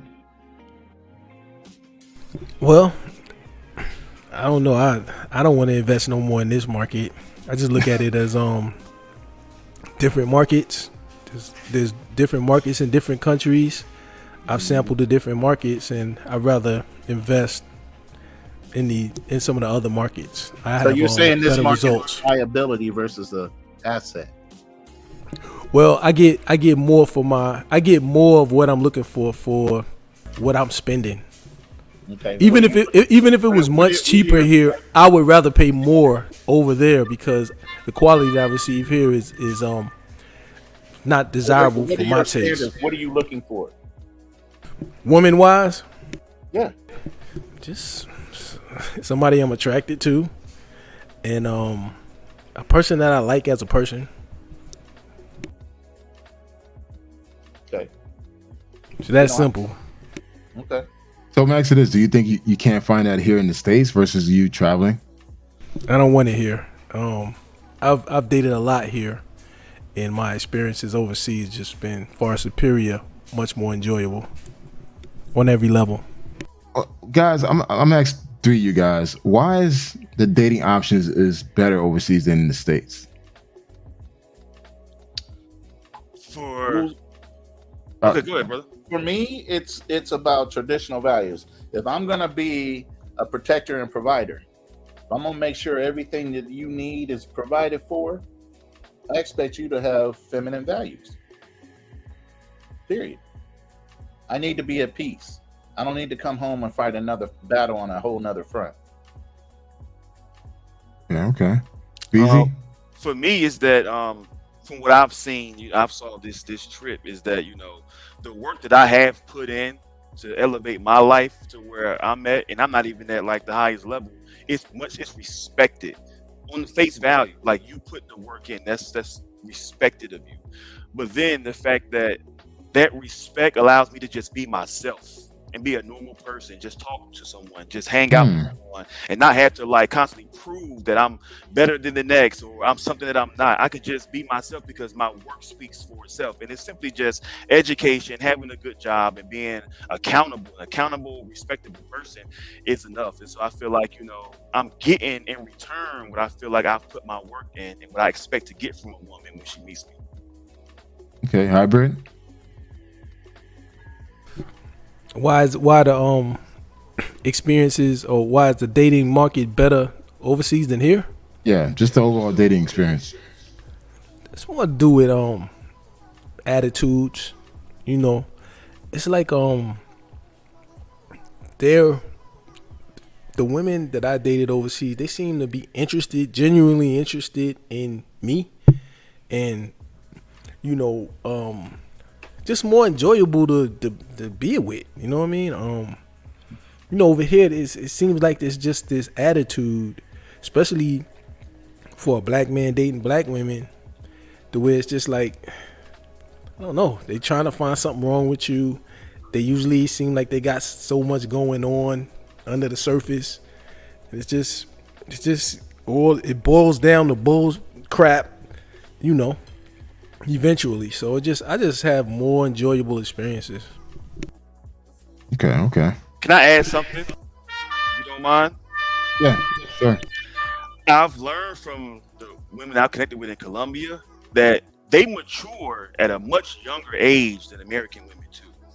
And they are held accountable for their decisions at a much younger age. And I feel like a lot of American women, they can always have an excuse or an easy out for the outcomes they have because of the environment that they're in America. But in some of those in these other countries, like, you're expected to be an adult much sooner, and your behaviors and your actions and your decisions must follow if you want to have the type of man that we claim ourselves to be when we go to these countries. Yeah, I could definitely see that. I know for me, I've been dating someone for the past 6 years now. We've been we decided to make it official. So we're taking things to the next level. And I've noticed that even at her age, she's very mature. And it's just like, she knows what she wants. She has a mindset on that, but also too, she understands the value of family. And I really admire that. And it's just like, you know what, she's more like, hey, whenever I go back, I'm trying to spend money, I'm trying to have a good time. Her thing is like, I don't want to eat out. We could just go home and cook, like, and just chill and relax. She feel like, when you hear that, that's kind of refreshing because people are so more eager to spend money. Right. And at this point in my life, man, it's like, I just want to enjoy the experience. And it's not about the quantity of women that I'm with. I'd rather just be with one person for the entire trip, but at least I know I had a great time with that person. I got to know that person. Exactly. But the thing is, just like, again, I'm at a point in my life now where I want that. Most guys who are traveling, they're not there yet. They still want to like taste the fruit of the market and just try to experience as much things as possible. But again, I'm not going to shame them in the process, but be realistic. Don't try to play somebody. Don't try to use the same game that you use in the States, trying to do it overseas. So that's the thing. But there's not a lot of channels talking like you.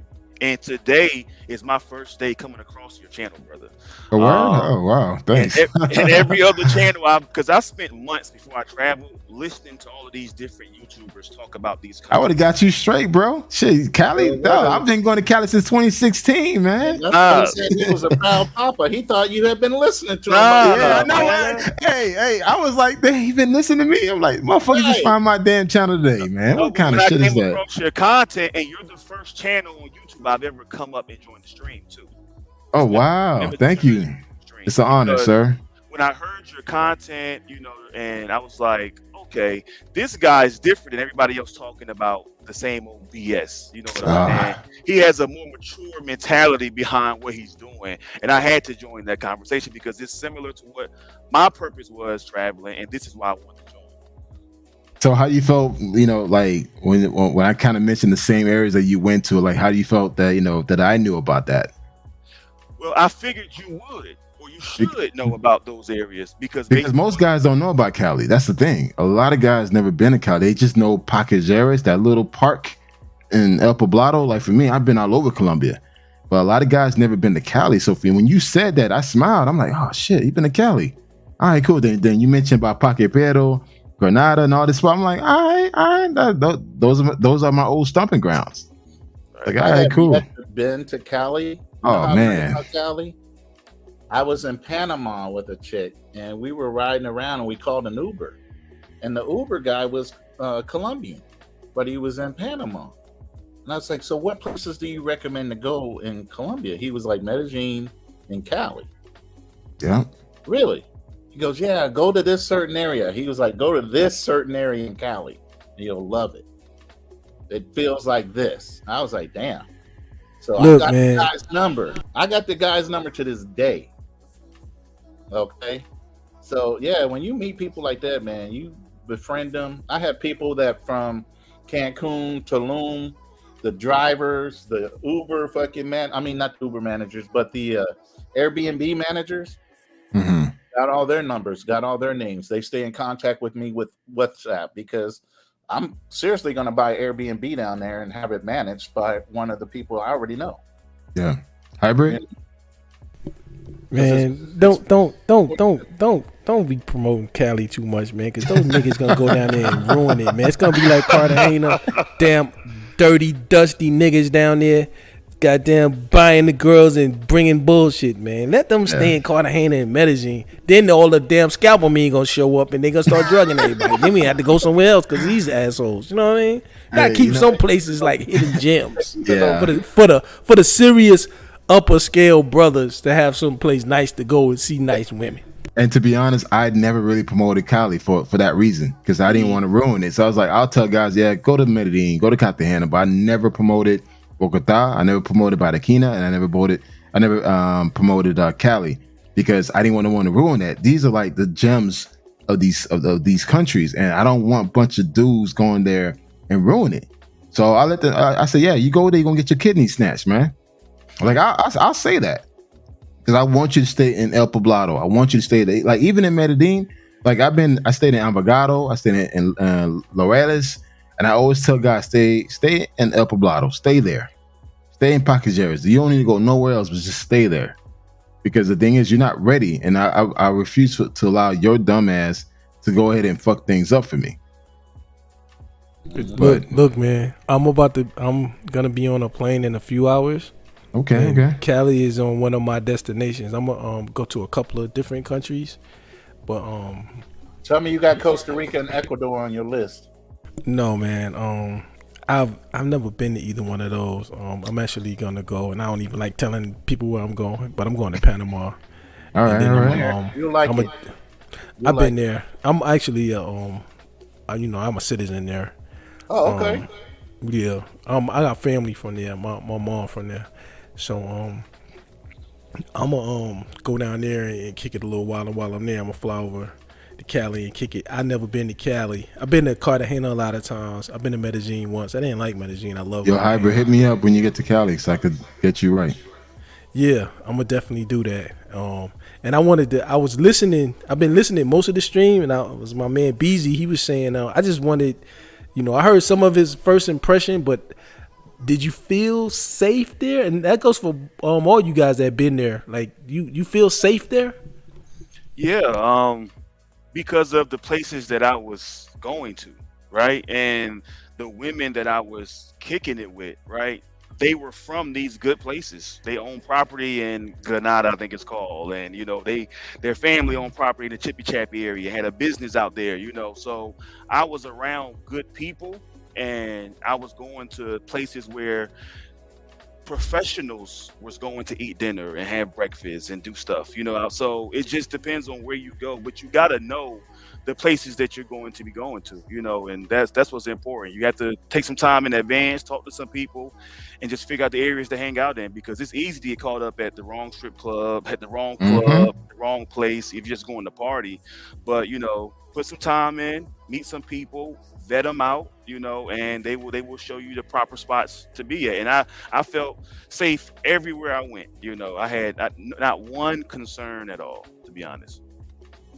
That's excellent, man. And as far as just the fun experiences of just the city, like I'm not really a nightlife person. I've definitely never been a strip club dude. I won't be at no strip club. One girl says she might want to take me to a discoteca. I might go and peek my head in, kick it for like a half hour just to check it out and see it. But I'm more like just seeing the city activities, things like that. So, Well, you like, I'll tell you this. My experience in Cali has always been amazing. I never felt like I wasn't safe. If anything, I got into trouble just doing stupid shit. I got into a car accident with my taxi driver. You know, I got into some craziness just because I was just over drinking. But overall, I always had people that always protected me in Cali. The nightlife in Cali is one of the best. The women there are gorgeous. I always tell people, women in Cali look better than the women in Medellin, because Cali has a variety of different women from different shades, different colors. You got your negras, you got your morenas, you got your blancas, and you got the natives, and you got the mulattoes. So it's a weird mixing down there. The nightlife is huge on salsa, so you got to go out and dance, man. A lot of girls go in groups. They just sitting there at the bar. Don't be afraid to offer to buy a whole table of drinks. Drinks are super cheap down there. And two, there's a shitload of black folks, man. So you're gonna see a lot of baddies out there, just in general. And just go out and have a good time. Smile, dance, try to learn how to dance salsa, mingle. You're gonna have a great time. I just got my teeth fixed. I'm gonna be doing a lot of smiling, brother. I'm telling you, man, it's just like, it was so easy for me. Like I hit up 2 black clubs when I was in Cali. I hit up the Bronx and I hit up this other club, man. And dude, I did a VIP service. I brought 2 bottles of Jacks and 12 beers, like 2 cases of beers. And bro, the bill came into it was $75. $75, nice, man. That's And the thing nice. is- That's the thing nice. is, I'm okay. Go ahead, bro. I'm listening. I was actually giving people shots. So I'm in the VIP and I got like 4 girls with me. All right, cool. I was like, you know what? I can't drink all this because I was pre-gaming at the crib. So I kind of went to the club already tipsy. So I just got the bottle service because I didn't want to stand up. So I was like, all right, let me get the table, whatever. And I'm giving people shots, whatever. And people like dabbing me up. Like, this is a black Afro-Colombian spot. Dude, everybody, even the bouncer, he came, he stood next to my table. He said, look, I got you, man. I gave him $40. And it's like, he was happy with that. It's like, oh shit. And I was just like, man, I was having a good time dancing with this chick, dancing with that chick. And man, dude, it was just all love, because the thing is, they thought I was Colombian, but once they heard American accent, oh, you're American. Like, yeah. So Cali is like one of the first like places in Colombia where, you know, you being black, you kind of fit in. I mean, Bees, Right. I mean, I'm not sure if you felt that when you were down there. Yes, I definitely felt that. Yeah.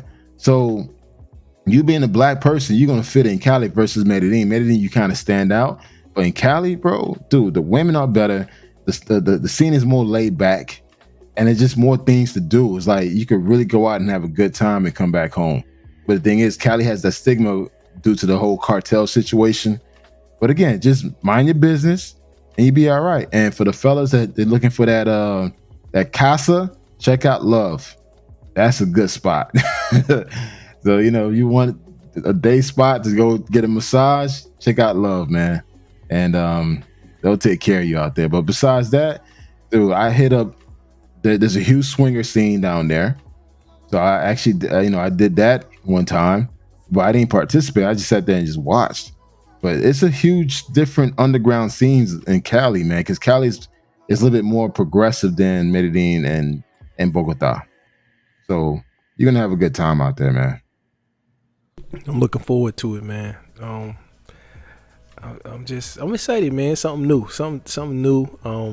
You know, I mean, I just see all the beautiful sisters that's out there. I'm like, man, and they just so easy to talk to. It's not like you're not macking. You're just having a conversation, just like us three, four guys here. We're having a conversation. A simple hello will get you far away. And the thing is, I'm hearing feedback. Oh, the thing is, don't be afraid to offer someone to buy them a drink, man. Like, because the Colombian dudes, they don't got the money to do it. But you do. So don't be afraid to offer them a beer or a shot. They'll take it. And now when you out there, like out on the scene of the nightlife with your tables and stuff, how do you feel the vibes from the fellas? Do they side eyeing you, out screwing, or is it more like everybody's just chilling? Everyone's just chilling because the guys are doing the same thing, But the thing is, you got the money to do it. It's just kind of like you being back home.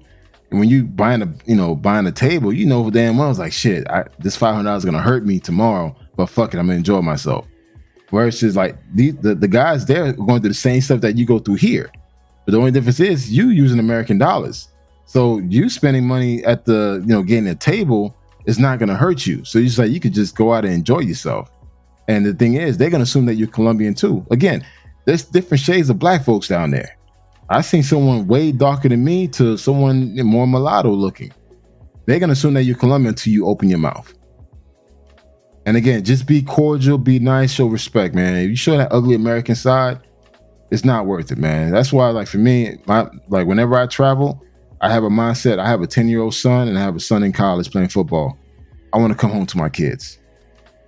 So if it means I got to check my ego, so be it, man. You want to be the top dog in here? All right, cool. I'll buy you and your boy some beer so I could get home safe. Because at the end of the day, when you wake up, you still broke. I got other options. I got other countries I can hit up. Hey, right. Tell me this. I'm gonna be there for a weekend, Friday through and leave out on Monday morning. Cali, how much money I need to bring with me? That question is kind of vague, man, because it really depends on your lifestyle. Mm-hmm.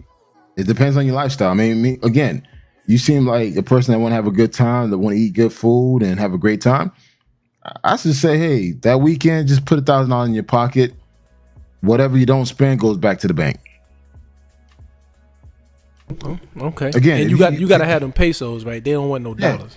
No, pesos. Some of the nicer like restaurants, shopping malls, they will take your American card. Yeah. They took my card everywhere. But I'm just saying, like, for a weekend trip in Cali, budget $1,000. Budget, but it doesn't mean you have to spend it. If you spend up to like $300 or $500 for that weekend, that's it. You put the rest back in your account. But the thing is, if you're trying to have a good quality life where like, yo, money's not an issue, I want to have a good time, just put $1,000 in your pocket and it's like, hey, enjoy yourself. For 3 days, yeah, that's plenty. Okay, that sounds good. That sounds good, man. Yeah, y'all making me excited, man. You know what I'm saying? Y'all making me real excited. I mean, there's level to this. Right, yeah, I'm sorry. But just to go back to the YouTubers that's promoting all that BS, I've been sitting back watching and hearing a lot of these talking points, and I'm like, man, these guys are misguiding these younger guys and how to travel. And it's just like, yo, wow, this is so true. This is so untrue. And the thing is, you got a lot of these guys that just started traveling, but they consider themselves experts. I'm like, nigga, this is only your second time in that country. And how are you giving advice? And it's just like, to me, it's just, there's a lot of guys who are eager that just want to see something different. But you telling guys to go out to these countries, just show up and be, you be all right. No, don't do that. Do your research, man. Plan accordingly.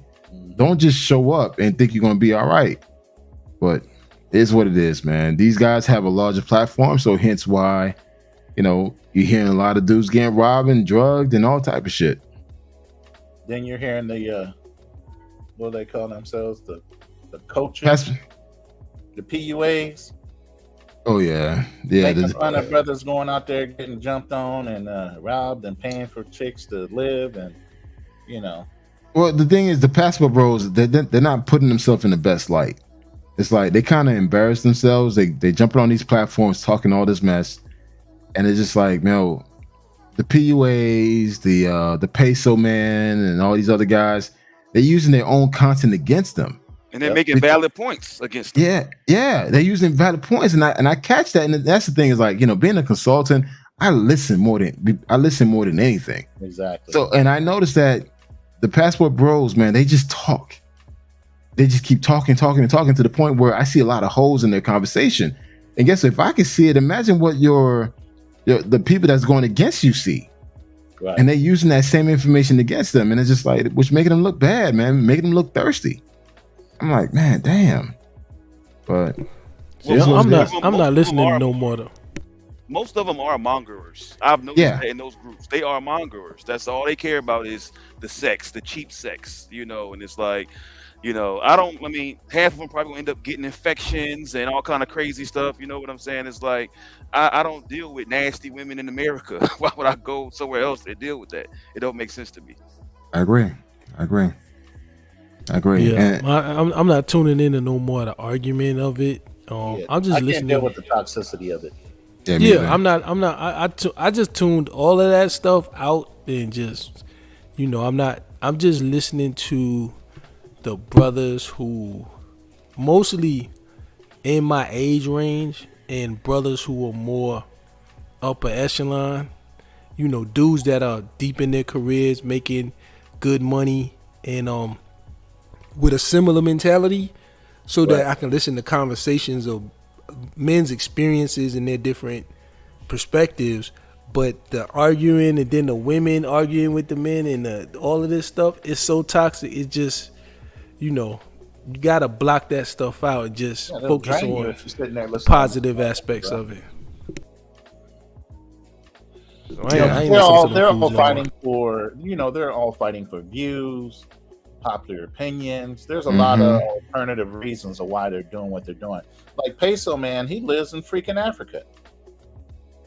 You want to talk.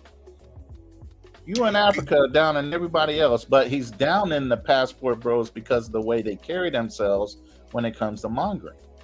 You can't really talk about being a passport brother because technically you are. You're in Africa. Well, that's the thing. It's like, okay, Peso Man, I kind of see his angle, and he's very he's a tactician, man. I respect. He's very laid back about his stuff. He's very tactician. He listens very well, and he finds your holes within the conversation, and he used that against you. And that's what I'm noticing. I'm like, okay, the thing is, you have a lot of young guys traveling, just speaking on things that they don't really understand. So when they talk, it's like, dude, you're putting yourself out there. You're making yourself look like extremely thirsty. And also, too, the whole bashing of women. It's like, dude, if you're done with women in the States, why are you continuing to talk about them? That's my take on it. It's like, if you're done, you're done. Why are you continuing to talk about them and using that as your platform? For me, you guys notice I don't talk about women. I'm talking about men, how to better themselves from digital nomad, health, lifestyle, travel. And again, and I'm not the type of person going to tell you like not to date anybody within the United States. You know what? Explore your options, either be domestically or overseas. But the thing is, I'm not going to sit here and just have a whole platform based on downgrading my own women to uplift another set of women. I'm not going to do that. Never do that. I'm never going to do that. But the thing is, you got a lot of these guys on these different platforms doing that. So guess what? You come on this man he's very tactical in how he speaks and drills his participants on his platform. And the thing is, you leaving yourself so wide open. I mean, first things first, I would take Sam to the beach. I don't care whether I go by myself or I take Sam with me. I don't care. You don't never saying anything bad about an American woman, beside for the fact that, a lot of them have become a little masculine. I need feminine qualities. So have I found those in American women? Absolutely. But I can find them other places too. And that's the thing. And the thing is, you have a lot of guys on these platforms saying that they're meeting all these great women. Well, if you are meeting these great women, why you don't have a girlfriend?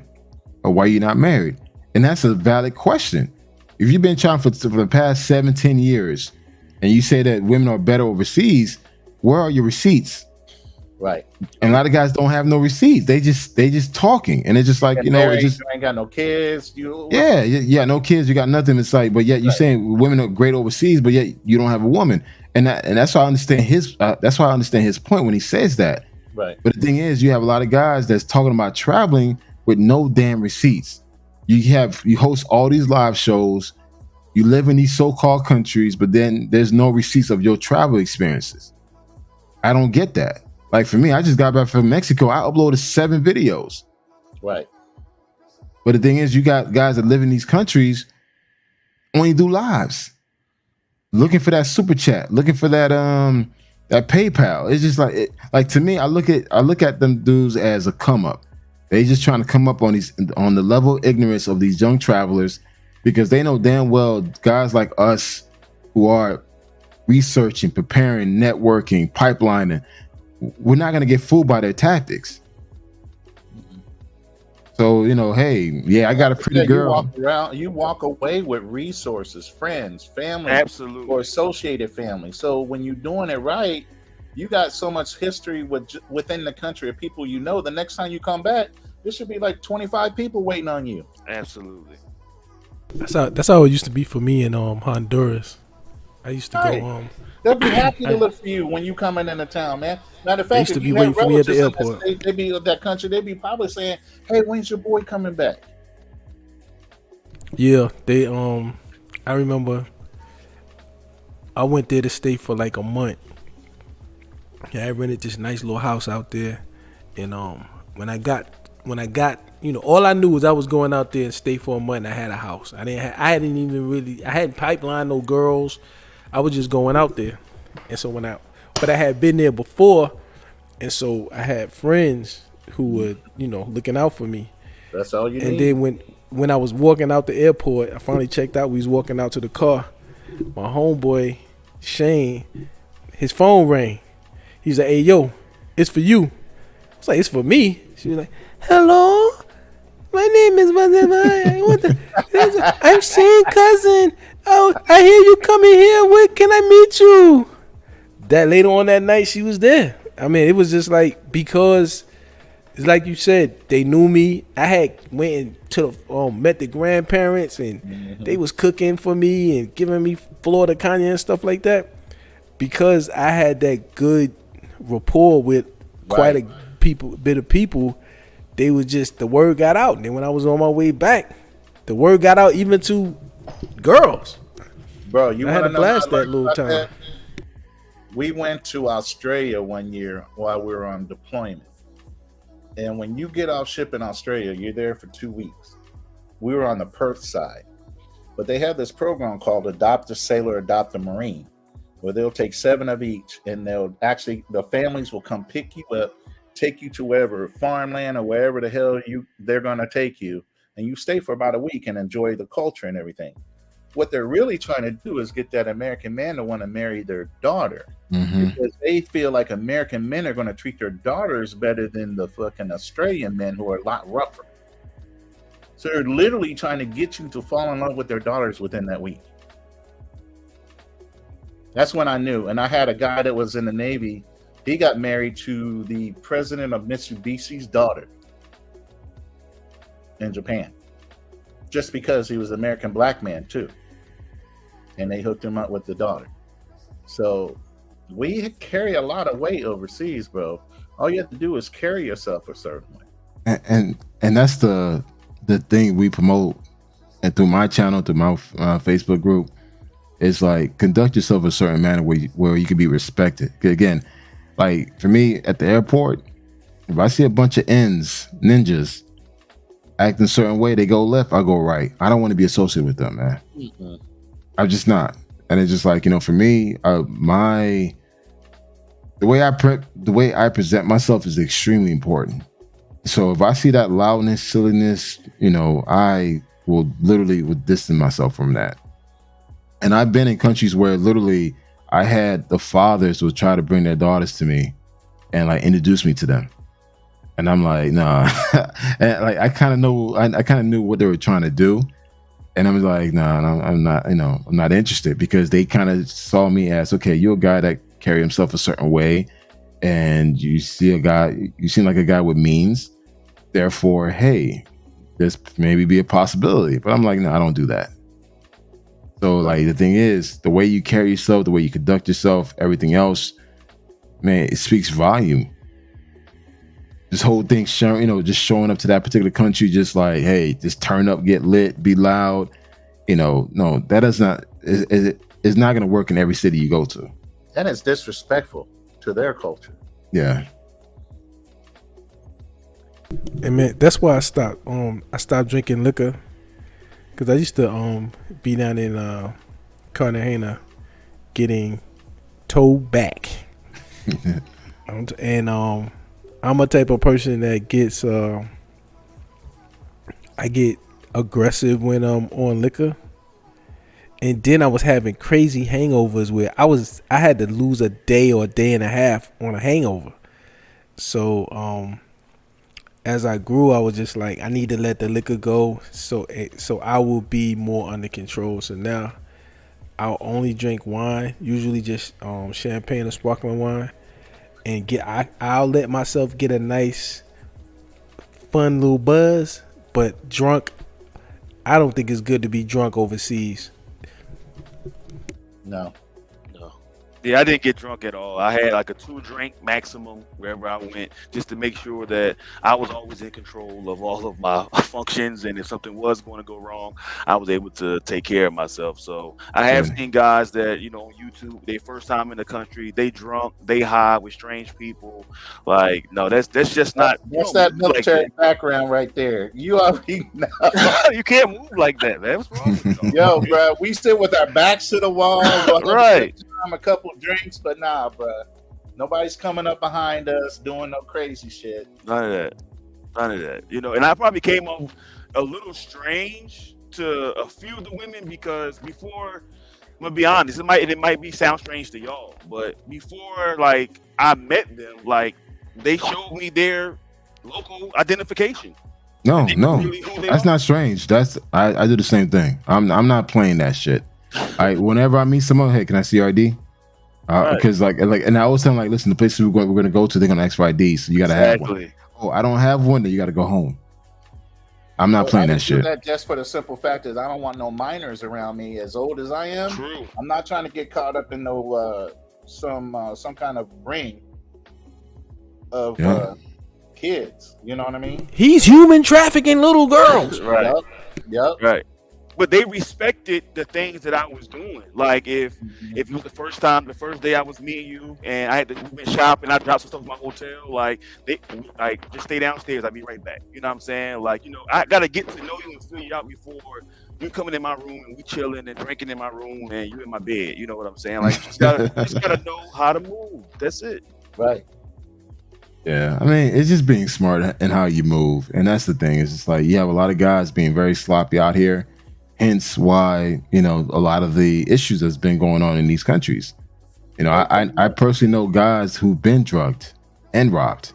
You got a comment in towards the end. You might want to put in a topic line. What is which one? Forbes, the second from the last, and then the last one. Okay, can we speak on to that further? Isn't that a form of grooming, i.e., prostitution as well? This one right here. Yeah, and then the following one was. Because that's pimping out in my mind. I'm not sure. Exactly. I'm not. Meaning prostitution as well.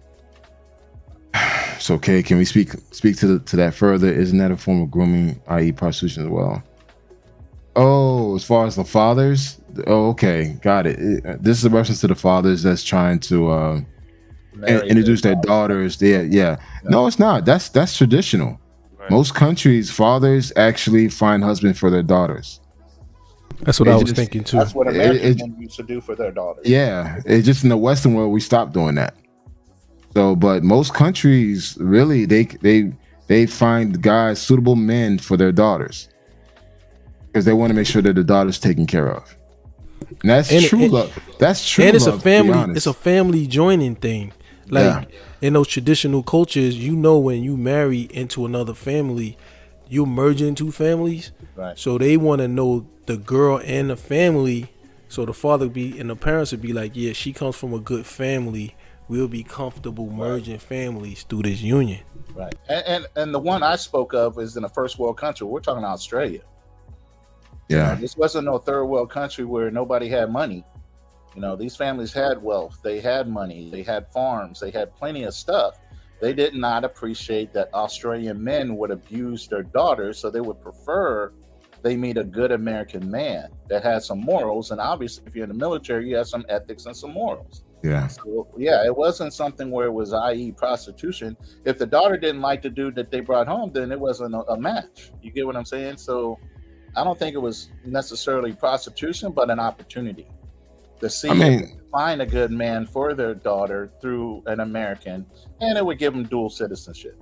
I mean, let's just keep it a buck. I mean, it's like that's practice in the Caribbean islands. Most Caribbean people, the fathers still want the daughters to be married off to a good man. Mm-hmm. I mean, it just like things just switch up when we get to the States, man. Like most countries, they still see marriage as a business, as a way to to build wealth. In the States, we promote this love shit, which is really not. It's just like, okay, it's really that's where the matriarchal portion of the Black community gets involved in it. Well, I mean, even like like BZ being out in Cali, Colombia, and Medellin, just Colombia in general, they see BZ, they say, "Yo, okay, this man, the way he's conducting himself, the way he's asking the right questions, he's a man of means.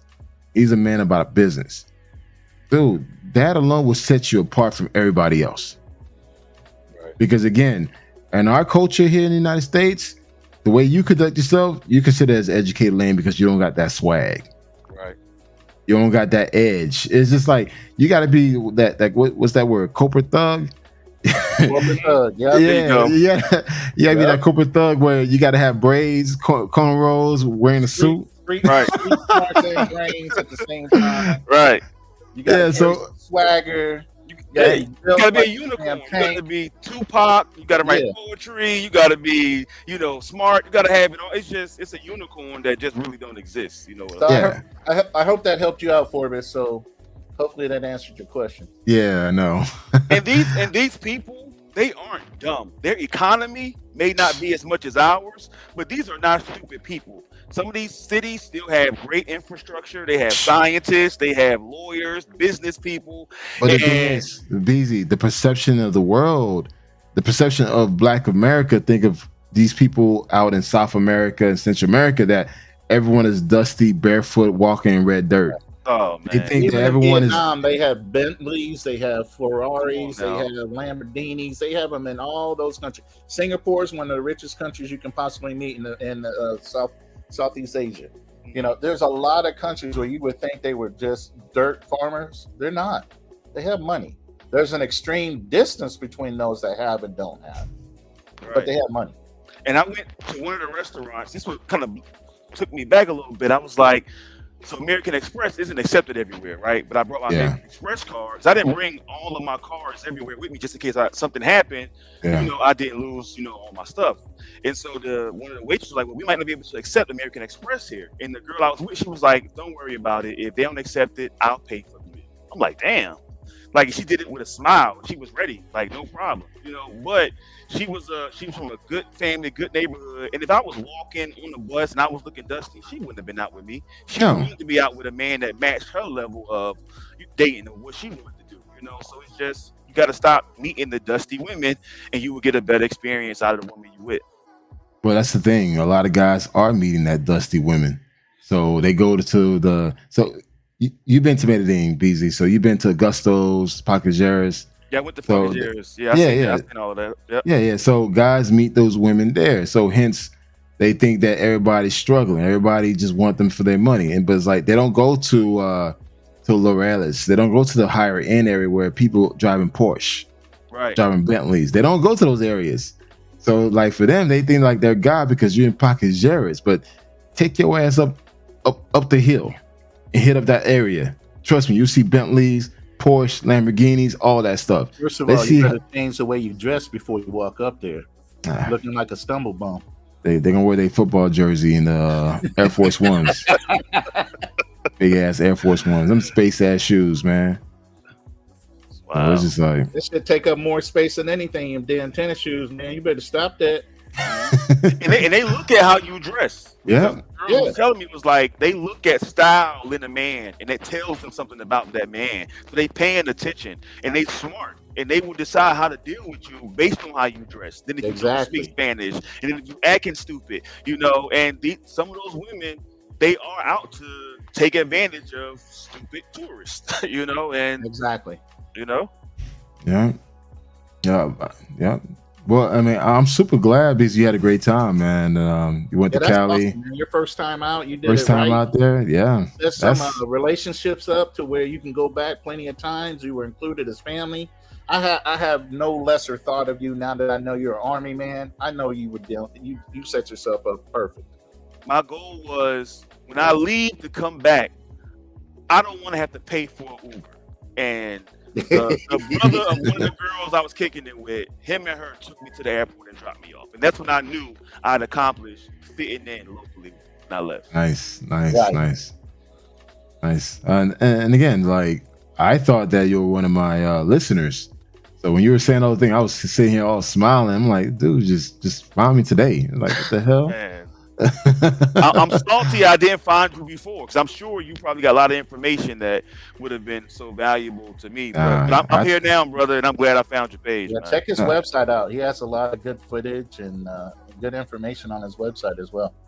Yeah, man. I do write blogs. I am a photographer. I do videos and everything else. That's more just a hobby thing. I like to showcase my travel experiences. And that's why I always tell these other travel YouTubers, like, yo, where are your receipts? You're giving all these travel advice, which is kind of ill-informed, but yet you have no receipts. But I understand your hustle. It's like you're trying to get those cash apps and whatever. But for me, I'm all about sharing my experiences and just passing the baton to the next man. Because eventually, I'm gonna check out where I want to get married. I want to have another kid. So. Then the adventure really begins, because now you want your kid to have that environment too. Oh yeah, definitely, most definitely, man. But this is great to hear, man. And Hybrid's about to go to Cali. He's going to Panama, so that's awesome, man. Just go out there, enjoy yourself, and again, don't be afraid to smile and talk to people. I always tell guys, just say a simple hello will get you far, and just be careful. Don't everybody's not your friend. This is a great topic, man. No doubt. And as far as that lonely man thing, I know you was talking about that earlier. Yeah. They said it's like that's a trend in America, the lonely middle-aged man.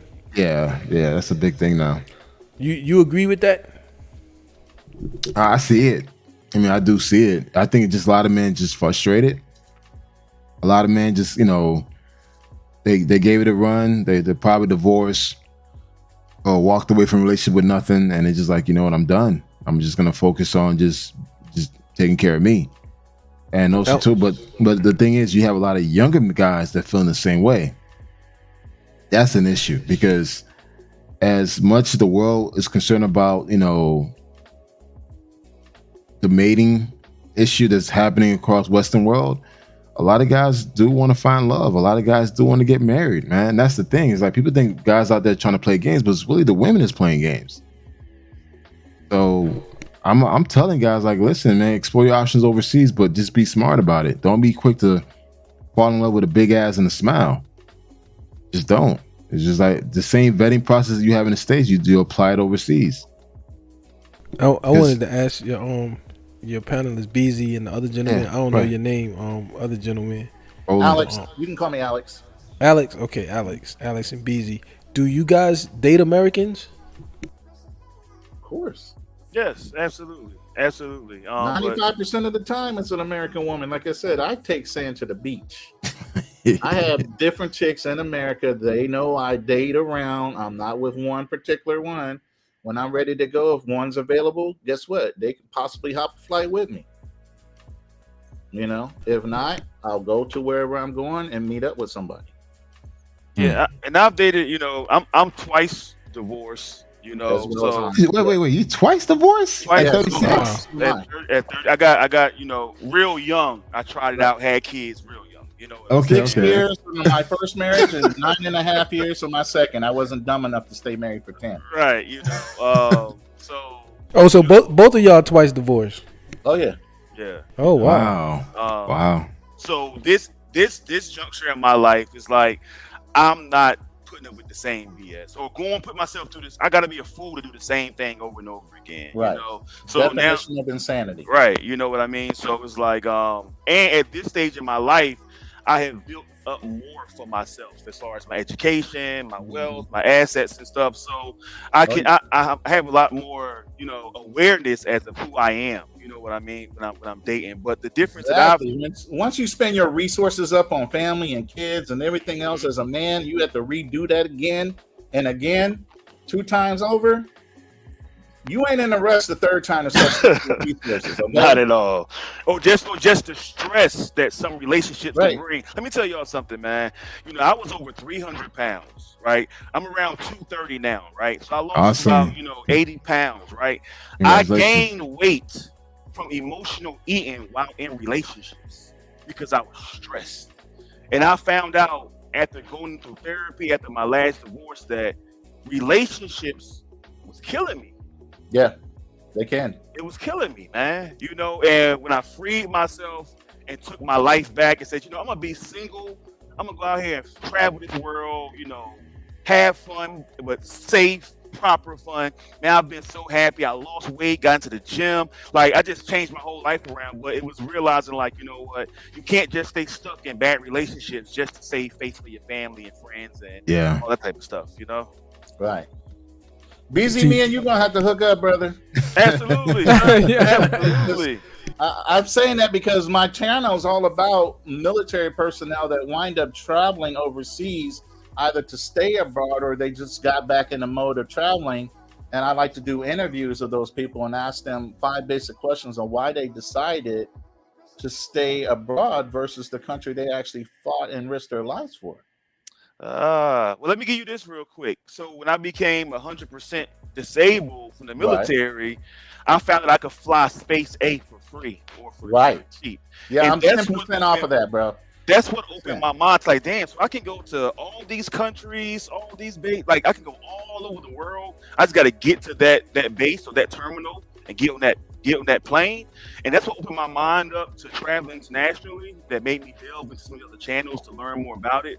But I'm just getting started. Colombia was the first city, but Korea and Italy and Spain and Germany, like I can travel there for free. Right. So like my whole next year is lined up with like I'm gonna hit a lot of continents. It's going down the major. Right.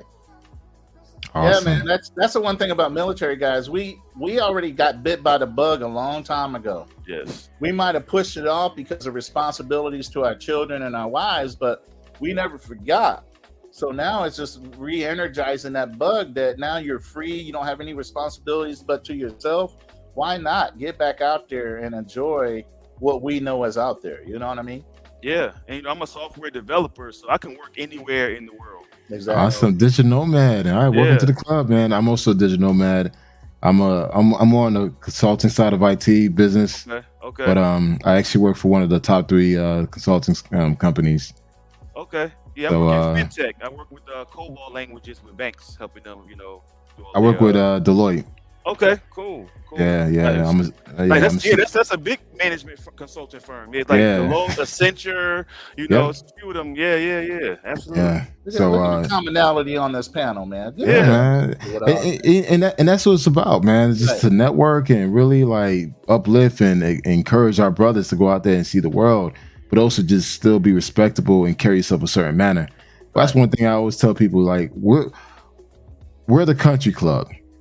My boy Pablo Escobar, I mean, he kind of made that term. I mean, the thing about this traveling life, there's level to this shit. Yep. I'm not gonna put myself in a level with a bunch of rookies. Just not. You know, This is a country club. The level I'm at now, I'm not trying to stay at a $25 hotel. Come on, I'm not trying to like eat from a food stand. It's just overseas. Bro. I'm not doing that. Can't have it like that, brother. And it's just like, you know, I'm not gonna go out there and with $500 in my pocket for 2 weeks. I'm not doing that. It's just like I work hard, I grind, I stay on the low, I take care of my boys. And when it's time for me to get on that plane, I'm going to enjoy myself. And I tell every woman this, man. Like, listen, if you rock with me in my travels, if I eat good, you're gonna eat good. Exactly. If I want to have a good time, you're gonna have a good time. Oh, But the believe thing me, is, they always calling me asking me when you leaving town again. bro, I get those calls like, Alex, you leaving this month?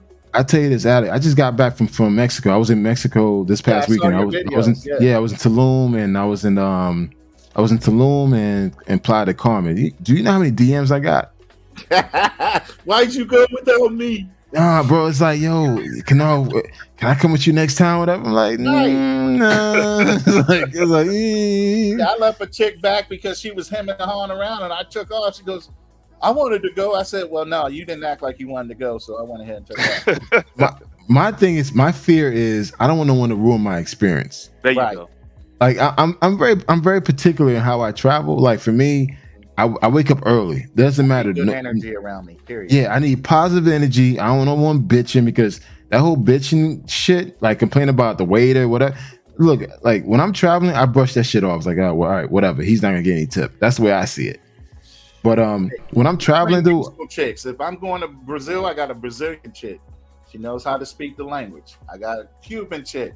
She knows how to speak Spanish. So if I don't know a word, she knows it. Oh, dude, don't get twisted. Don't get twisted. I have flown women out from DR, Colombia to come to Miami to visit me. Right. And I tell them straight up, like, listen, even though now I can speak the language, Spanish, right.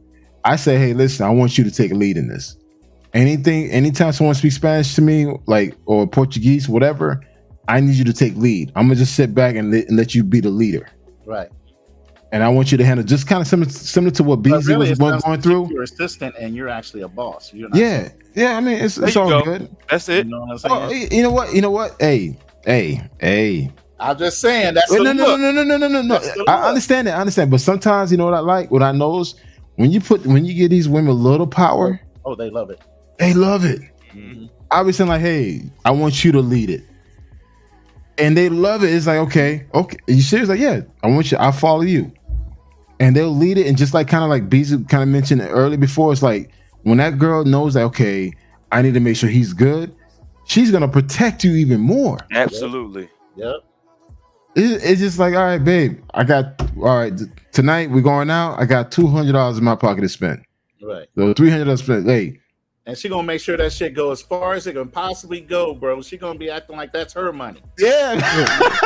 Look, when I first used to go to Cartagena, I would give my girls the money. Yeah, like if I had like $70 on me, we going out. Y'all do all the talking. Here's the money. Y'all pay. Yeah. And they made sure they got the local race on everything. Absolutely. Yeah, I do the same thing. I do the same exact thing. Like, hey, this is the money. This is the budget. It's in your pocket. You lead. And guess what? Inside tip, even in Hawaii, you know they have local and tourist rates. Wow. It's called Kama Aina. I lived there for 2 years. If you don't use the word Kama Aina, you're paying a tourist rate. See that's why I think that concept they talking about, the lonely man. Mm-hmm. I think it's not real honest because, you know, it was a woman that wrote that article. No, it was a white guy. It was a white guy.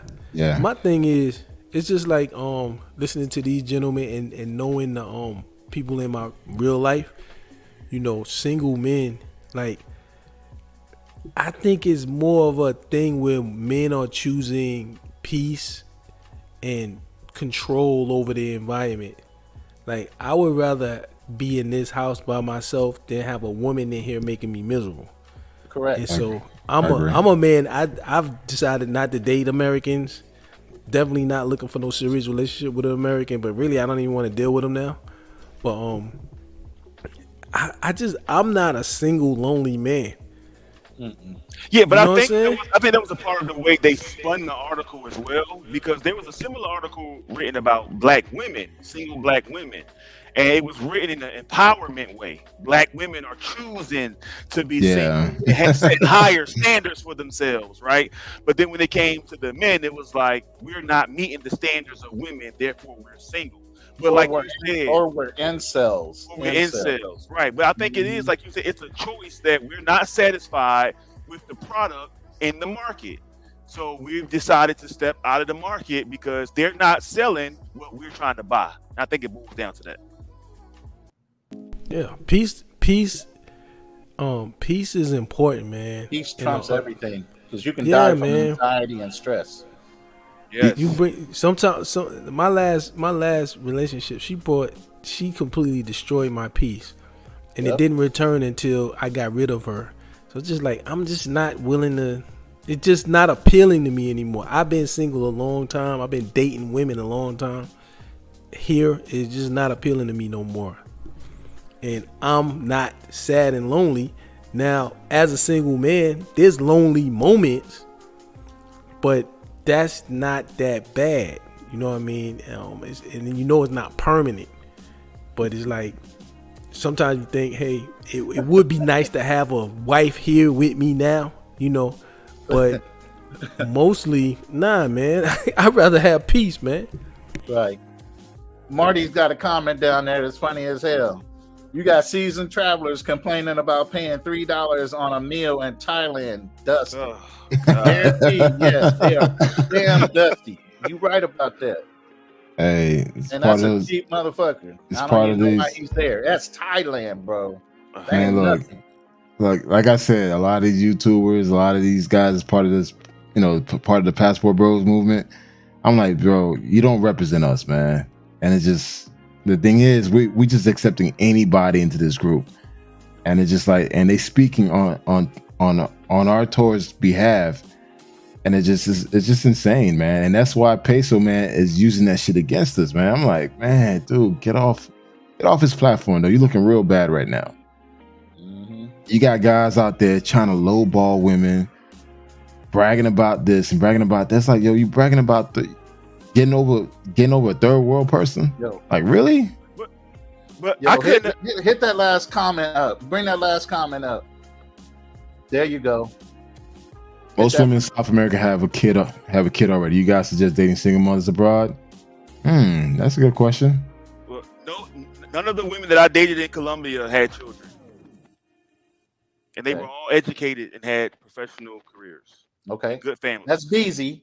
Now, what about you, Kanal? If you ran into a woman in South America that had That wouldn't bother me. One kid wouldn't bother me. I have two kids. I have a 19-year-old playing college football right now, and I have a 10-year-old. So for me, if I'm feeling her and there's a good understanding between the father of that child or the mother and that kid, and kid I want to be with, like, yo, and I've been involved with that kid, I don't see nothing wrong with that. I mean, I'll date a woman here in the States with a kid. Hello. Yeah, I was a stepfather, so I was a stepfather. I get it. Ain't no problem. It don't bother me, man. You know what? Look, I was man. a stepfather in America, so yeah. It doesn't bother me. Hey, these single moms, some of these single moms have some good ass pussy too. Absolutely. I'm saying. Even in South America, would I date a woman right now at 54 years old that had a kid that was maybe 7 years old and she was every bit of fit, feminine, and inspirational to me? Hell yeah, it wouldn't be a problem because I know she would still have her traditional values as far as being a wife to me, and I would still be the provider. So yeah, there's no difference to me. It's no different, man. I mean, that's the thing. It's like, and that's the thing. It's like this whole manosphere, and it's again, the whole Passport Bro movement. You guys taking the wrong turn. Like, stop lumping every woman in the same category. Just because a woman has a child does not make her a bad woman. Right. And it's just like, I one day want a single mom, but I'm like, yo, I'm married. I'm divorced one time, not twice. I got two boys. Good time's coming, my brother. Just make a good choice the second time. I mean, right now it's only one, but I'm open to getting remarried again. Like, for me, I'm a family man. I love being a father. I love being in a relationship, period. Dude, my 19-year-old is 6'4", 280-pound defensive tackle. When I see him, I still kiss him in the cheek, man. He hates that, but it's just like I love showing affection. My little 10-year-old, man, I'm always hugging him, kissing him. I'm like, yo, man, like, because I never had that growing up.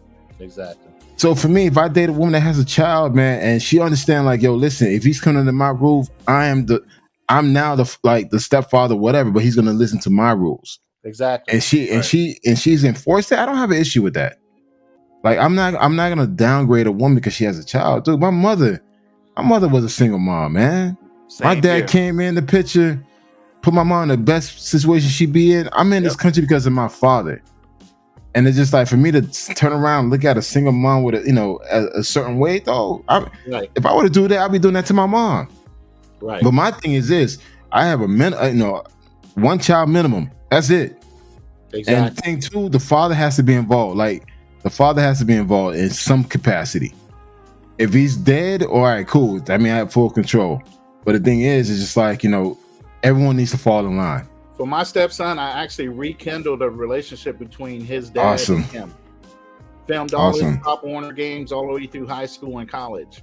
His dad always had game film of him, fell in love with his son, and invited him to his graduation party, allowed him to speak on his son's behalf. Unfortunately, he couldn't say anything, so I wound up giving a speech. But, I always tried to involve his father, because at one point he said, "Can you adopt me?" I said, "No, I wouldn't do that to you. I wouldn't want my sons from my first wife, their stepfather, to try to do the same thing to me. What the hell for? You just need to learn how to have a respectful conversation with your father. I'm gonna tell you who he is. I'm gonna tell you guys this. My ex-wife now is dating someone. She's engaged. Mm-hmm. I met a fiance. We went out and had a beer, man. And it's like we talked to him. It's like, listen, man, if you're gonna be in my kid's life, again, guys, my youngest son is autistic. Right. So the fact that my son loves him, my son likes him a lot. Right. And it's just like, for me, I don't want to carry no ill will towards anybody. Right. So I told him, listen, man, if you're gonna be in my kid's life, man, just be a great be a great dad to him. Right. If anything would have happened to me, you make sure you take care of him, because he's special needs. And it's just like we shook hands. So every time I see him, dude, it's like, yo, what's up, man? Yeah. So like we dabbing each other, drinking, like chilling. Exactly. That's the way it should be as two grown men. Yeah, and it's just like, my ex-wife is like, y'all crazy. We go out, have a beer at the bar, and and it's just like, yo, he's like, for him, he felt a little weird about it because he never felt that before. And it's like, yo, listen, at the end of the day, I'm not with my ex-wife anymore. We're done. But the thing is about my ex-wife and I, we have a great co-parenting relationship. Right. Like we like when people see us together, they think like we're together. It's like, nah, hell no. Obviously, like, hell the fuck no. But the thing is, we both understand that, hey, we got 2 boys. We got 2 sons. Right. Whatever ego we had, that shit is gone. It's all for them. It's all for them now. Yeah. So even now, even the woman that I fuck with, any woman that I decide to get married or be involved with, she needs to understand, like, listen, we're all family now. That whole monster between the baby mom, we're not gonna have that. You got an issue with the mother of my child, I can't be with you. Yeah. Right. Never that. So for me, it's like, would I date a woman overseas with a single mom? Yeah, I would. I mean, it wouldn't hurt me. I mean, again, granted, she has a college degree. She has all the criteria that meets all my expectations, then yes. But again, I'm kind of like Beezy. I date professional women. Women who got careers. Women who got their own shit together. Women that got their own house. The same stuff that I do in the States, I do that overseas. Right. So for me, it's just like, I'm not going to go out and date someone that stays with their mom. Not gonna do that. We can do that in America. we can do a lot of this in America, but the difference that I've found, because I've dated foreign women that came to America as well, before I ever traveled. But the difference I've seen is sometimes when you're dating American women, you have to prove yourself to them over and over again. When sometimes foreign women are proving themselves to us. Correct. And that's kind of the difference. But if you're a man that's not going to take advantage of that, you can find a nice relationship, a nice balance with that kind of person. But I mean, that's the difference that I've seen, that they've shown they have something to offer to you as a woman, and you're showing something to offer to them as a man, and you bring that together. That's good balance. But sometimes here it's just like we have to prove so much first, and they're not proving anything. And for me, it's like I do judge women when I date them. Like, I pay attention. As you should, man. Come on now. They're trying out for the team. Absolutely. They don't get it bad. But that's not normal in America. A lot of guys are just throwing the house at women. Nah, not doing that. The biggest turn on for a fine ass woman, tell her no. Right. They'll be like, "What? You're saying no to me?" Yeah, I'm saying no to you. Because right now, you ain't that level that I'm looking for. Period. They're like, "What the hell?" And then they coming after you even harder. There's a comment by Keymaker. I don't date single mothers in the States or overseas. I'm not taking on that responsibility. I mean, yeah, you have every right to feel that way. But again, for me, believe me, we both spent resources between me and BZ. As stepfathers, you spend up your resources taking care of some other man's child. Right. It's a big responsibility to want to take on, and you got to have the right mindset to want to do it. I'm not saying it's for everybody. You know, I wouldn't be looking forward to doing it again, but would I in another country? It would be a hell of a lot easier. You know what I'm saying? Because the cost of living over in that other country, it's not like I'm going to bring them back to the States. I would live in that country. Right. And that's something I learned too, is don't be quick to bring them back here. Like, that's not the goal. The goal is to go there, immerse yourself in their culture, right? Stay over there. So I've kind of learned that before I ever traveled, because a part of my mind at first was like, well, so you go get a woman from another country and bring her back here. But I've heard everybody saying like that's not the best idea. It depends. You know, it depends. I have several friends who brought their wives back here to the States, and they're doing very well. Military personnel have a different opinion. Because that's mostly what happens with the military personnel. I mean, guys. Filipinos on the West Coast, when you go on Westpac, Filipinos are notorious for trying to marry a Marine or a Navy guy. They'll stay 2 years. They'll be sending money home to mom and all whatever other family members, and the next thing you know, within the 3rd year, they're done. Well, I mean, I'm serious. It was just a nightmare for us, so we were really cautious about. Well, I mean, granted, in the military, a lot of guys maybe don't vet these women. They just, you know, because of course, timing is an issue in the military because you're always on the go. Right. But the guys that I know who are married to foreigners and they brought them here, they doing extremely well, man. Like kids, like even the wives got professional careers now where they're contributing, or now they got 2 strong incomes coming in. Like I got some boys that like with his wife and him, they're bringing it close to 400,000. Right. Like they wives now doing nurses is it's like it's funny. All the foreign wives that I know that came into this country, they're all now nurses. They're hustlers though. They know how to move. And it's just like, you know, and the thing is, they got kids with their husbands, and man, dude, they living their best life, man. What other careers you know they have? Because my ex-wife is a nurse practitioner, and so I kind of don't. Nursing ain't no jail with me, brother.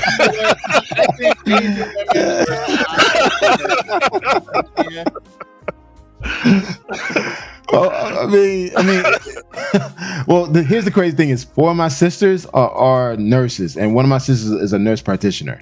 Okay. So I got nothing but nurses in my family. Okay. And I'm from Haiti, so there's only 3 careers you could do: medical, law, or engineer. Anything less than that, you're a failure. Right. So when I got into the whole computer science, marketing, dude, I was considered a failure in my mother's eyes. Because it's like, you're not in the top 3. You're not a lawyer, you're not an engineer, you're not a doctor. The thing is, it really depends on the person, man. But I think again, it goes back to the vetting process. If you vet the person, I think a lot of guys just get caught up by just the look, the ass, whatever, and not understand the person behind that. So they just instantly marry that person. Then they think that, you know what, I'm gonna keep this person somewhere in the boondocks where they won't see any foolishness. But at the same time, it's like you really didn't get the chance to know that person before you married them.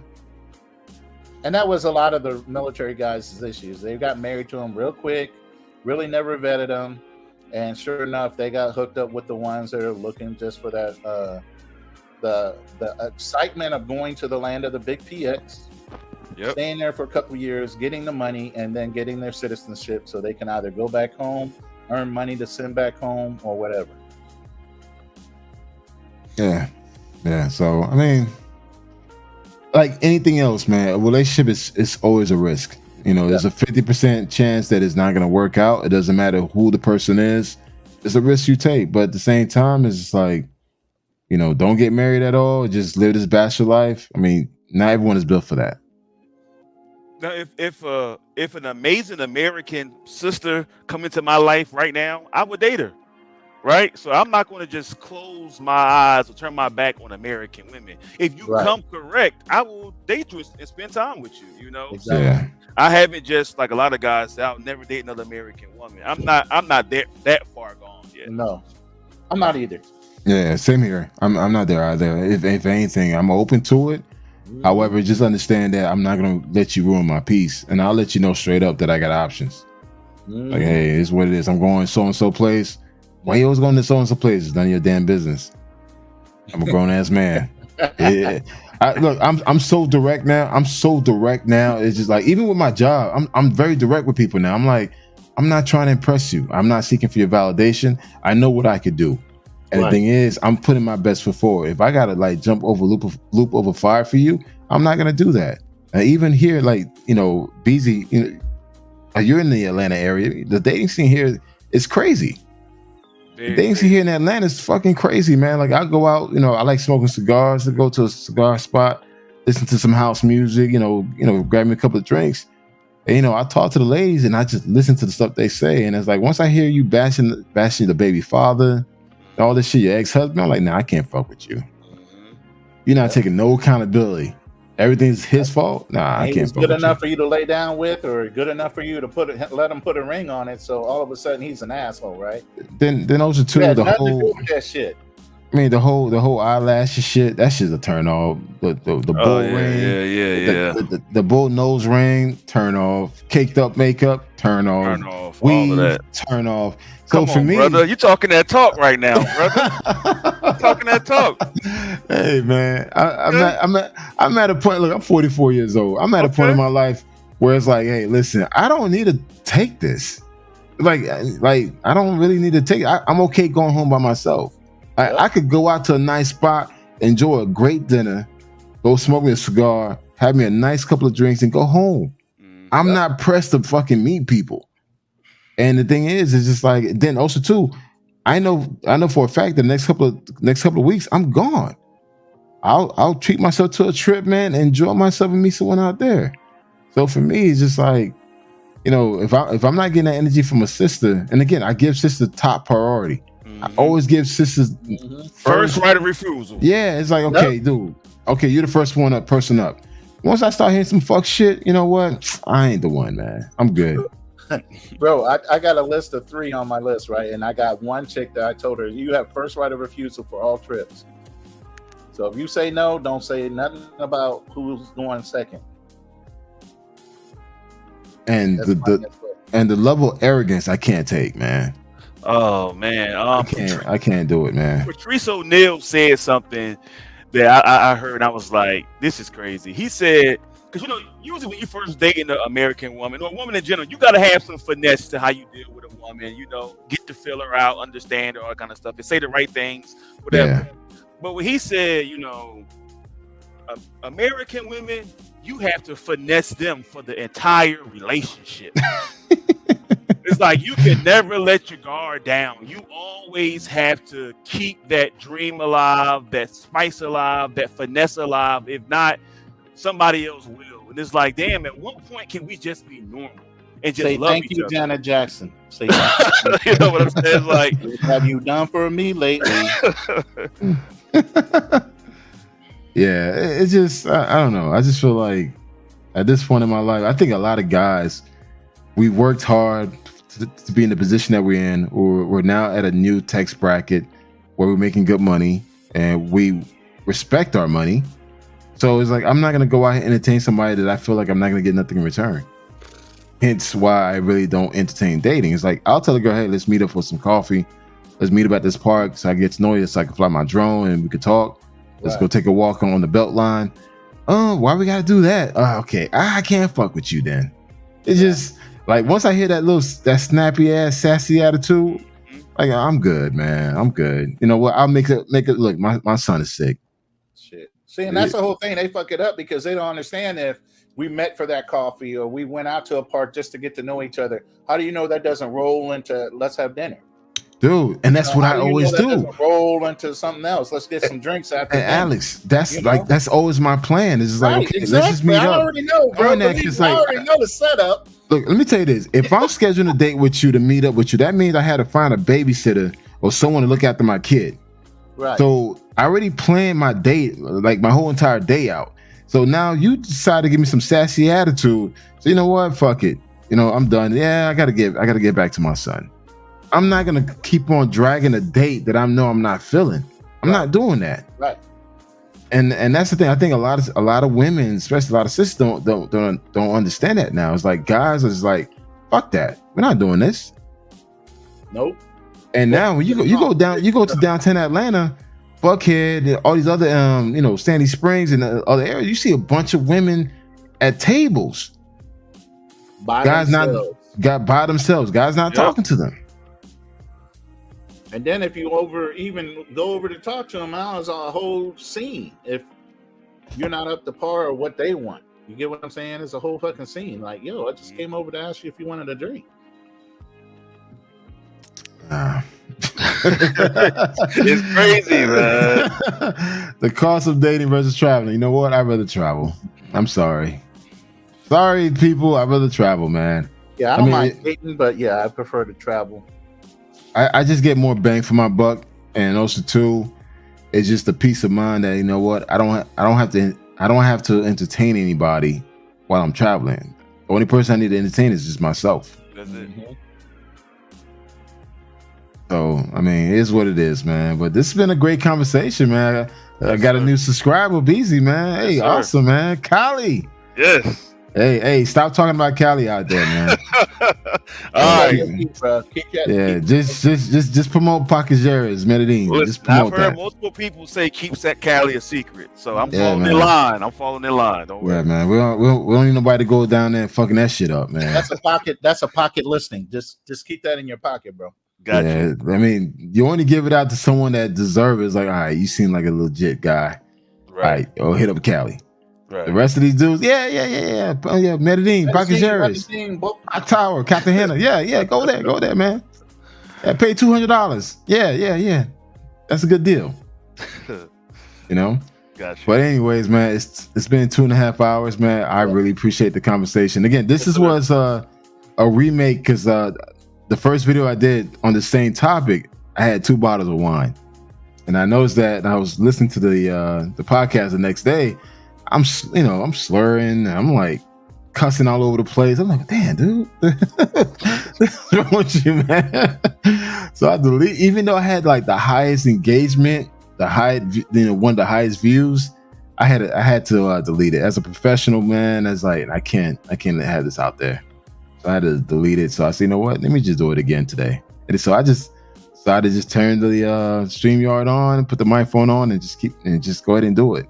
Yeah, my professional days are over. I can cuss all I want now. No, but you know, Alex, this one was bad, man. It was just like I know. I remember it. I was on. You were on it. Yeah, I was like, shit. I had 2 bottles of red wine, man. I was out, man. Lit or something. I don't know. Yeah, I was like, listen to it while I'm walking the Sunday morning. I'm like, what the hell? It's like, oh, the hell no, I gotta delete this shit. But but anyways, man, hey, BZ, I look forward to having more of this conversation with you, man. Thank you. Yes, I'll be back. Thank y'all so much for letting me come into this space. You did everything right, brother. You did everything right. You're a testimony to what doing your pre-gaming for, doing your research, getting things online with connections. You did everything perfect. You are the epitome in what I talk about in a lot of my forums. Like, hey, you did everything by the book, and it's just like I'm extremely impressed to hear what you experiencing, especially in Colombia, man. So, job well done, sir. Thank you. Hand clap, man. Dude, that's Colombia is not an easy place to go first time. Yeah, and do it right. You know what I mean? Yeah. Well, I thank guys like y'all for coming on YouTube and sharing, because I soaked it all up from every direction, Passport Bros, everywhere, and I was able to see the BS, and I was like, okay, if they're going over here moving like that, I know how to move the opposite way. I don't move with the crowd. I do my own thing the right way. So I appreciate y'all for even sharing your experience, so that a brother like me can come into the space and learn and travel and make good decisions. So thank y'all. Thank you for not being a sheep. Yes. We have an independent thinker amongst us. Absolutely.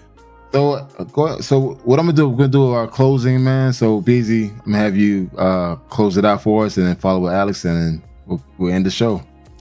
Yeah. So for anybody that's listening to this, like, if you want to travel, yes, watch everybody you can find that makes content, but then find the people that's speaking the message that resonates with you the most, with your character and your integrity, and take those attributes with you when you travel, and you will meet like-minded people, and you will be all right. Awesome. Alex? Man, that's great. That's awesome. It's hard to Yeah. follow. All Yeah. I can say with the cost of dating, just staying with the actual topic, is more cost of dating versus traveling. I mean, the return on investment is your piece. No matter which way you think of cost of dating here in the United States, I'm not going to dig on it because I'll still date in the United States as well as traveling. You know, but the whole thing is, where's your peace at? Are you going to have peace here in the United States? And is that worth the money that you're spending? Or is it better for you to go somewhere, get an experience, and be more at peace there, knowing that you're getting the experience that you really paid for? Awesome. You know what? I have nothing to say, man. You guys definitely made the show amazing today. Beezy, definitely. Again, I'm hella impressed with Beezy experience. Me too, bro. Me too. So, I can do nothing but give you props. Yeah, You because did again, everything perfectly. you don't hear this often. You don't hear this often, man. And again, you spoke as a true veteran. Mm-hmm. And just wanted to say, hey, great Welcome, job, brother. Welcome. welcome to the club. Welcome to the country club, bro. Thank you. Appreciate And it, fellas. don't look back. Explore the world. Continue to do what you're doing. Especially, you know, you got those cheap hops, bro. I'm 10% behind you. I'm looking forward to that. I'm gonna have to consult with you on how you get your hops, so you can teach me. Absolutely.